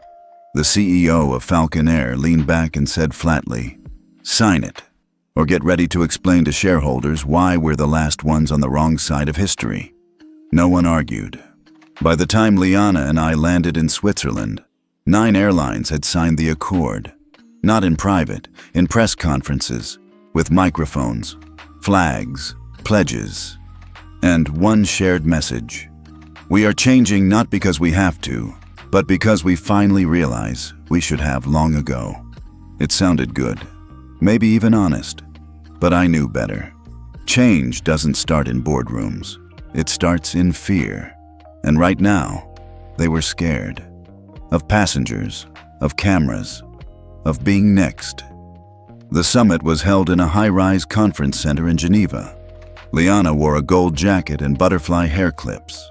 I wore a black blazer and low heels. No script, no branding. We arrived at the green room, and the coordinator asked gently, would she like to go before or after the delegate from Spain? Liana typed, "Before. I'm not waiting for adults to finish." They laughed. I didn't. She meant it. When her name was called, the crowd hushed. Liana was the smallest figure on the stage. No teleprompter, no standing ovation. Just her and the screen. She tapped a single sentence. It echoed across 700 people in the room and 4 million watching online. "If I'm strong enough to fly, you should be brave enough to change." The room was silent. Then someone clapped. Then more. And then everyone stood. Not because she was powerful, but because she was undeniable. That night something strange happened. A video went viral. But it wasn't Liana. It was a secret recording from the Dallas CEO meeting. Someone in that room, maybe a whistleblower, maybe just tired, had recorded the whole thing. And in it, a voice clearly said, "Let's just sign the charter so we stop bleeding money. We can scale back later once the media cools." The backlash was immediate. The headline on every screen the next morning: "They never meant it. Airlines caught faking reform plan." I expected panic, retractions, PR teams scrambling. But something better happened. One by one, junior flight attendants, regional managers, ex-crew, all started posting. "We meant it, even if our bosses didn't." They posted photos in training rooms, holding signs. "Passenger ethics matter. I serve with dignity. Liana changed me." It wasn't a campaign. It was real. The frontline staff, finally, started owning the change the top feared, and the industry began shifting from the bottom up. Liana saw it all on her tablet. She looked up at me that night while brushing her teeth. "Did I do that?" I smiled. "No, you started that. They're the ones choosing to finish it." She paused, then typed, "Good. I have school next week. I'm not fixing airplanes forever." The announcement came on a quiet Tuesday morning. Germany, Japan, Canada, Brazil. 4 countries, 4 governments, 4 languages. One message. Effective January 1st, all domestic and international carriers operating within our airspace must adopt the Brooks Protocol. Non-compliance will result in operational suspension. It was real now. Global. Not just a US story. Not just a one-time scandal. It was law. And the industry didn't take it well. Within 24 hours, 3 major international airlines issued public statements of compliance, but not everyone followed suit. VistaJet Midwest, they went dark. No press release, no update, no tweet. They just went silent. And that's how we knew something was up. 3 days later, an article appeared in a niche aviation policy blog. Small publication, low traffic, but the headline was sharp. "Brooks Protocol will bankrupt regional airlines, experts say." It cited anonymous senior executives, independent cost analysts, and aviation freedom coalitions. It claimed the policy was rushed, biased, and based on anecdotal incidents. Buried halfway through the article was a quote: "The emotional manipulation by certain high-profile families has distorted rational policymaking." I stared at that sentence for 10 minutes, and then I realized they were coming for Liana. The next 48 hours were a blur. Cable pundits started weighing in. Some defended the policy, but others? Should a child's trauma dictate aviation law? When feel-good stories become federal overreach? Is the Brooks Protocol ADA reform or woke optics? They never said her name, but they didn't have to. The comments were worse. One thread read, "Pretty sure that CEO mom planned the whole thing to boost her company." Another, "If the kid can't even talk, how do we know what really happened?" It burned. But not in the way I expected. Not as a mother. As a builder. I'd spent my life building systems that made invisible people visible. And now, they wanted to erase my daughter because she made them uncomfortable. Liana saw it. She didn't ask me. She didn't cry. She just walked over, grabbed her iPad, and typed, "Am I a problem now?" I swallowed hard, shook my head. "No, baby, you're the solution they're scared of." She nodded once, then typed, "Then they should be scared louder." That night, someone leaked an internal VistaJet Midwest memo. It had been distributed to all management-level staff under the title, "Strategic Framing in Ethics Reform Era." Translation: a playbook on how to survive reform without actually changing. Some of the bullet points: delay onboarding new compliance tech to Q3 2026. Reclassify complaints to training advisory status to avoid FDCI scoring impact. Public-facing staff must refer to Brooks Protocol as pilot initiative. Avoid referencing Liana Brooks by name in any media inquiry. That last line, that was the one that did it. The backlash reversed. Twitter exploded. This child stood up to the system, and now the system's trying to bury her. I was neutral before, not anymore. #stand with Liana. VistaJet wants her name off the airwaves? Let's put it on every screen. In 12 hours, The hashtag #Brooks Protocol hit 20 million uses. A TikTok clip of Liana's summit quote, "If I'm strong enough to fly," got reposted with the caption, "She didn't speak to be a hero, she typed to survive." It was no longer about airline reform. It was about who gets to be heard and who gets erased when they finally are. The FAA responded swiftly. They issued a cease and desist letter to VistaJet Midwest's regional division. Any policy designed to obscure or delay compliance with federal accessibility standards will be considered an act of procedural sabotage and treated as a breach of operational ethics. That same day, 4 whistleblowers from VistaJet's HR department came forward, publicly. They provided screenshots of internal chats where regional leaders mocked ADA training modules, and in one case, labeled the incident with Liana as a minor embarrassment blown out of proportion. That line made headlines. But while the internet was busy defending Liana, she retreated. She stopped checking her tablet, stopped going to her physical therapy sessions, stopped eating at the table. I found her curled up in a reading chair one night, blanket around her knees, looking small again. I sat next to her and whispered, "You want me to make it stop?" She didn't type anything, just shook her head, slowly. Then finally tapped, "I want to keep going, but it's too loud right now." The next morning, I turned down 2 interviews. I told the network producers, "No more spotlight. She's not your headline. She's a human." But she surprised me that afternoon. She walked into my home office holding her tablet, typed one word, "Script." I turned. Script for what? A message. My words, not yours. I waited.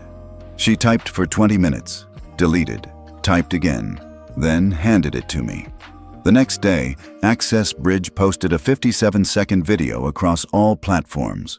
It opened with no music, no logo, just Liana, sitting calmly in her yellow hoodie, the tablet in her lap. And her typed message, spoken by a clear narrator voice. "They say I shouldn't be part of the law, but I was part of the flight. They say I'm too small to change the system, but the system changed when it touched me. You don't have to like me. You just have to stop hurting people like me." Then, fade to black. No hashtags, no CTA. Just silence. And the world listened. The letter came in a cream envelope with a red seal. No branding. No subject line. Just a return address from The Hague. I opened it cautiously. Inside, a single printed message. "Ms. Tasha Brooks, we respectfully invite your daughter, Ms. Liana Brooks, to deliver a voluntary statement, verbal or written, before the International Coalition on Passenger Rights and Accessibility. This testimony will become part of the permanent aviation ethics charter submitted to the United Nations." There was no signature, just the seal of the ICPRA and a quiet request. She changed the conversation. Now let her change the law. I sat with the letter for a full hour before saying a word. Part of me was proud. Part of me was terrified. Because this wasn't just news coverage anymore. It wasn't trending hashtags or op-eds. It was history. And they wanted my daughter to speak into it. Liana was folding socks when I told her. She looked up, eyebrows raised, expression blank. Then, slowly, she reached for her iPad. "Will I have to go alone?" "No, I'll be there, every second." "Will they listen to me?" "They're not just listening, they're writing it down in stone." She paused, typed, "Then let's write it well." But halfway across the ocean, VistaJet Midwest was unraveling. The federal investigation was no longer civil. It had gone criminal. A series of leaked documents showed that not only had the airline tried to bypass Brooks' protocol, they'd attempted to sabotage it. They pressured whistleblowers to recant. They paid third-party PR firms to smear the initiative. They even edited internal cabin logs to delete mention of dragging or forcibly removing passengers. Worse still, someone inside had kept the original flight video. And when that surfaced, it was undeniable. Liana, being dragged down the narrow aisle, her tablet falling, her eyes locked on the ceiling in silent panic. There was no noise, no scream, just resistance, and then collapse. The silence made it more powerful. Public rage reignited. The FAA issued a complete operational freeze on VistaJet Midwest. 63 airports suspended landing permissions. $420 million in pending fuel and service contracts were voided overnight. By Friday morning, the CEO had resigned. By Saturday, the DOJ had opened charges of criminal negligence, document tampering, and intentional obstruction of federal reform. And the name on every screen wasn't VistaJet. It was Liana Brooks. Again. We flew to The Hague in silence. No press, no welcome crew, just an escort van, a black car driver, and a woman named Corinne from the ICPRA who handed Liana a folder and whispered, "You don't have to perform, you just have to exist." We stayed in a small suite in a hotel with soft walls and no news channels. Liana read her old journals. I deleted 12 emails from reporters. That night, while brushing her hair, I asked gently, "You sure about this?" She typed, "Yes, but don't say anything for me. This time, it's my voice." I kissed her forehead. The chamber room was a dome of glass and brass. Representatives from 42 countries sat around a U-shaped table. Cameras were limited. No live broadcast, just archivists and note-takers. When Liana entered, the room didn't applaud. They stood. She wheeled to the center podium, placed her tablet on the stand, took a breath, then tapped, word by word. "You've written laws that assume I don't exist. You've trained staff to manage problems, not people. You've spent more on lawsuits than on ramps. I can't talk, but I see everything. I was silent on that flight, but I wasn't invisible, and now you're going to remember me in every policy you ever write again." Silence. Not a cough, not a shuffle. Then one delegate from Norway leaned into his mic. "Thank you, Ms. Brooks. That was the clearest testimony we've heard in years." And just like that, it was done. She turned, wheeled back, and looked relieved, not proud, just lighter. Back home, the clip aired on public broadcast. It wasn't loud, wasn't viral, but it reached the right people. Within a month, the passenger ethics bill was introduced to the U.S. Senate, backed by a bipartisan coalition. Canada adopted the Brooks Clause into its Accessibility Act. South Africa launched a partnership with Access Bridge. And in New York's JFK, one flight crew taped a message over the bulkhead. "If you can't speak, we'll still hear you." The Liana Standard. At night, Liana went back to reading novels. She still used the tablet, still moved slower than most, but people saw her differently now. Not as a victim, not as a symbol, just as someone who stood still while the system bent around her. She wasn't chasing justice. She was the gravity it orbited. And for once, the world admitted it. They had 3 months. 3 months to review, revise, and ratify the Brooks Protocol. And when the deadline came, every G20 nation had signed except one. France. No press statement. No official rejection. Just nothing. They let the deadline pass in silence. Within 48 hours, 6 major airport hubs across Europe, Brussels, Amsterdam, Munich, Dublin, Vienna, and Prague, issued a coordinated alert.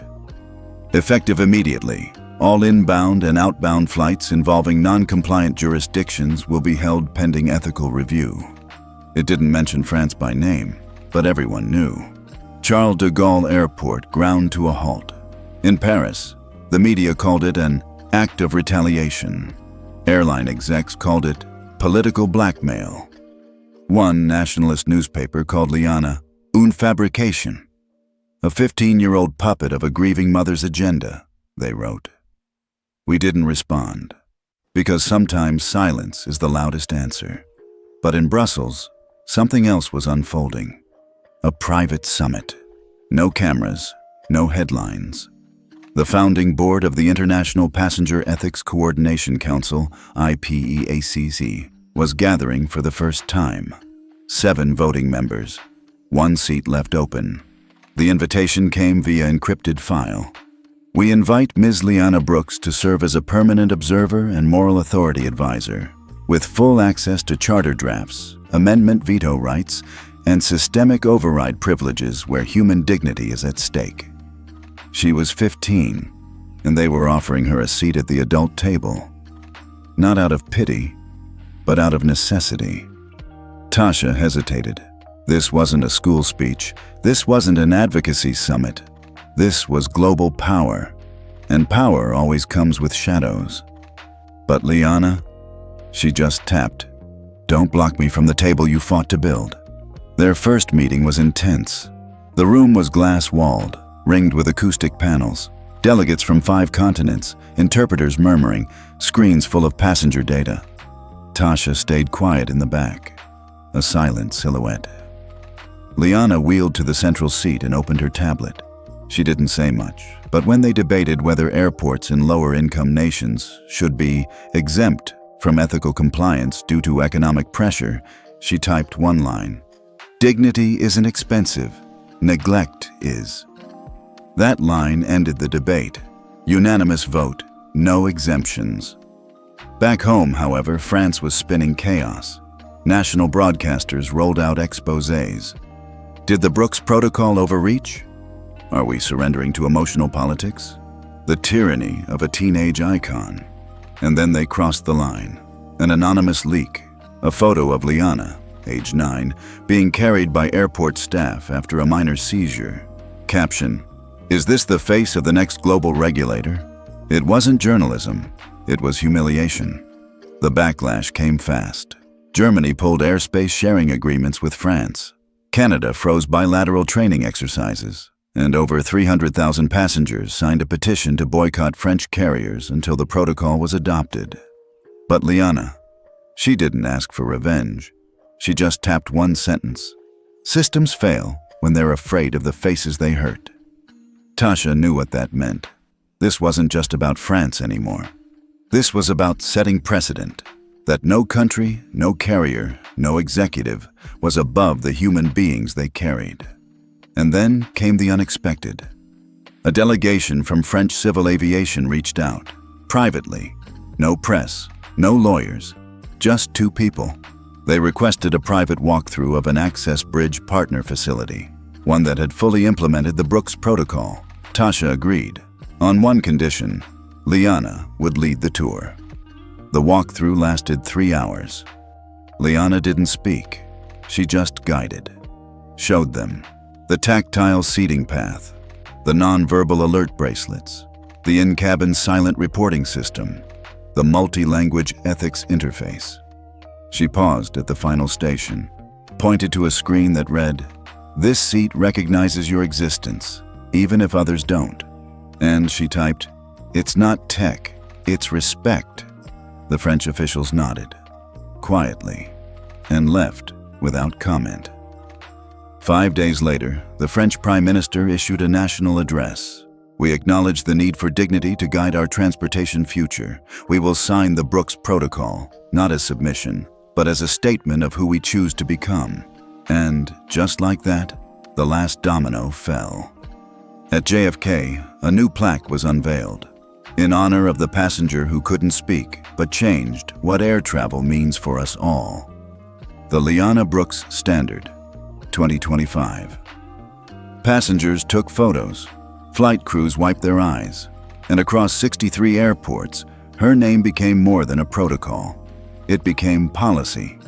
What would you do if your child was dragged off a plane and the world stayed silent? Tell us where you're watching from and what justice looks like to you. Because sometimes, the quietest voices rewrite the loudest systems. The attack didn't come from a press conference. It came in the form of a silent glitch. A single red warning on the Access Bridge Admin Dashboard, FDCI. Integrity compromised. Followed by 19 unexplained violations. Score drop, 34%. Status, non-compliant. Tasha stared at the screen. This wasn't just a system error. It was a coordinated breach. and it was targeting everything they'd built. For the first 10 minutes, the team scrambled. They checked server logs, compared data caches, rebuilt packet trails, and then they found it. A shadow protocol inserted into the compliance AI. It mimicked real flagging behavior, but instead of catching actual violations, it planted fake infractions based on falsified flight footage and tampered audio logs.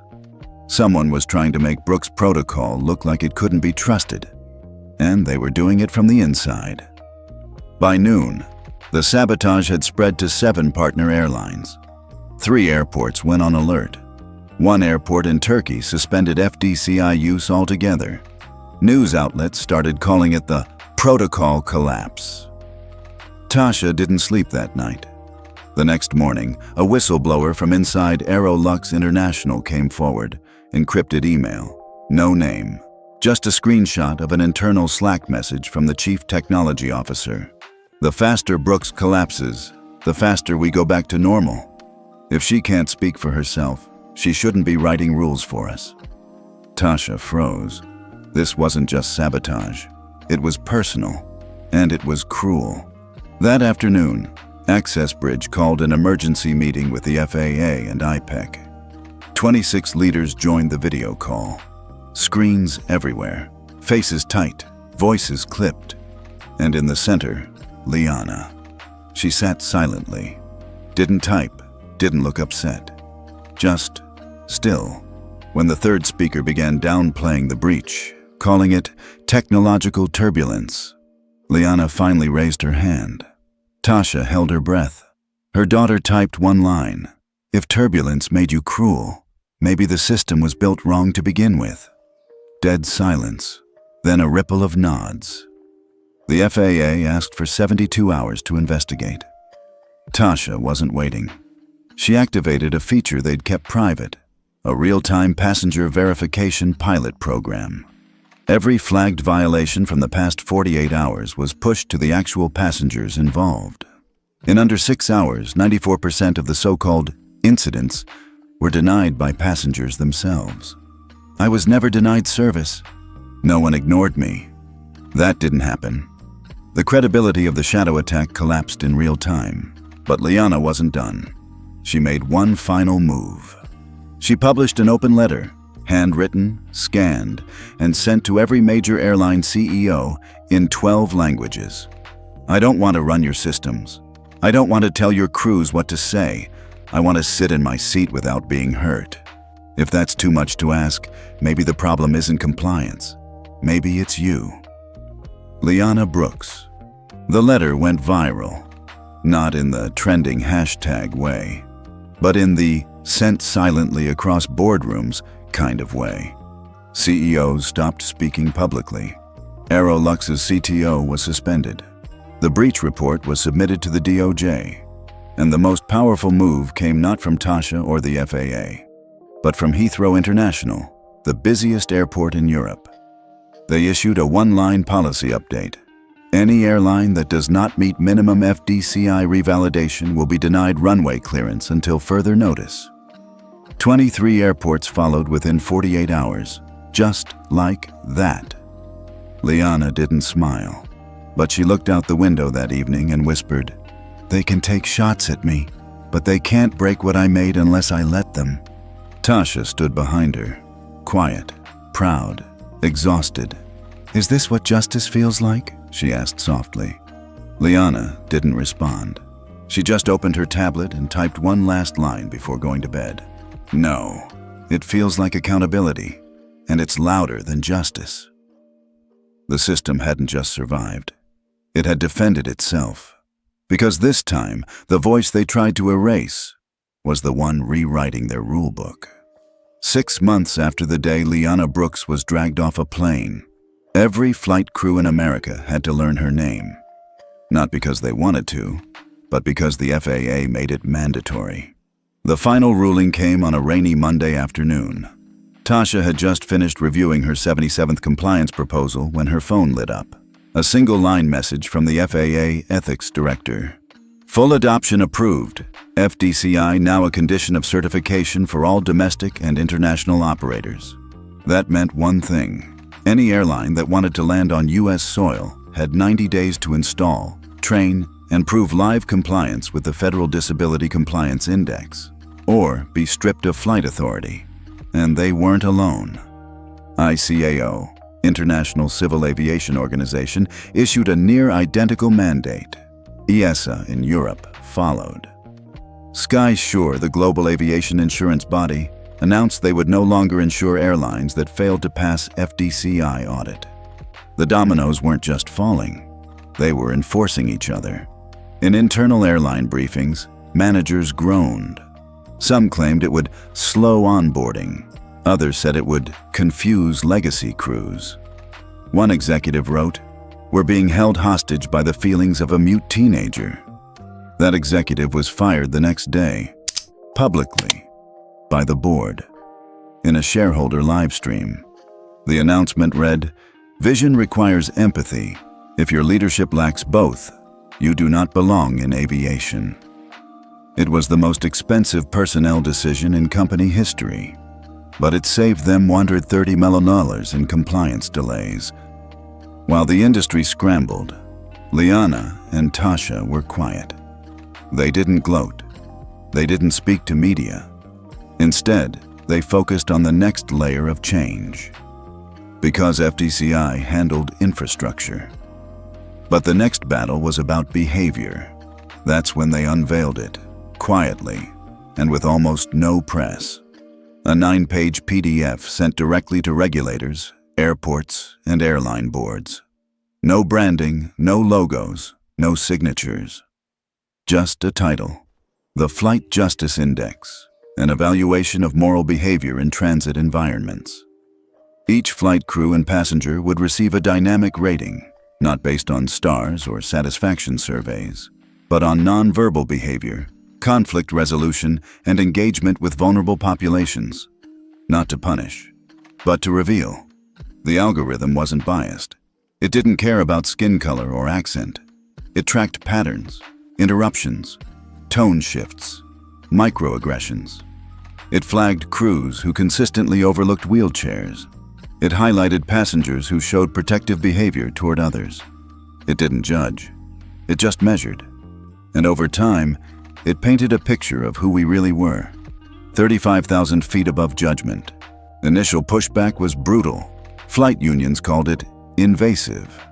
Passenger advocacy groups warned of digital shaming. But then came the twist.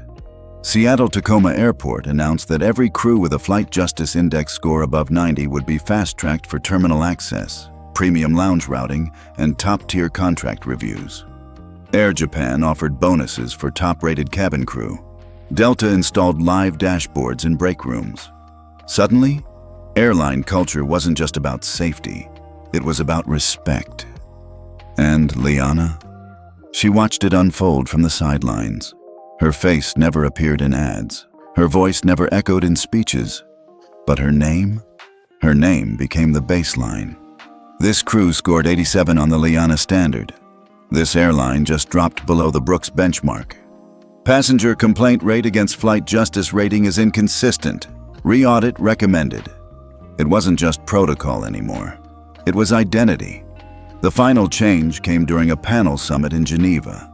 Dozens of CEOs, thousands of attendees, and one surprise agenda item: the future of passenger rights in a post-FDCI world.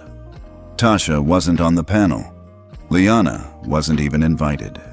But as the summit opened, a moderator took the stage and said, "Before we begin, we would like to acknowledge the individual whose silent resistance became the loudest reform in aviation history."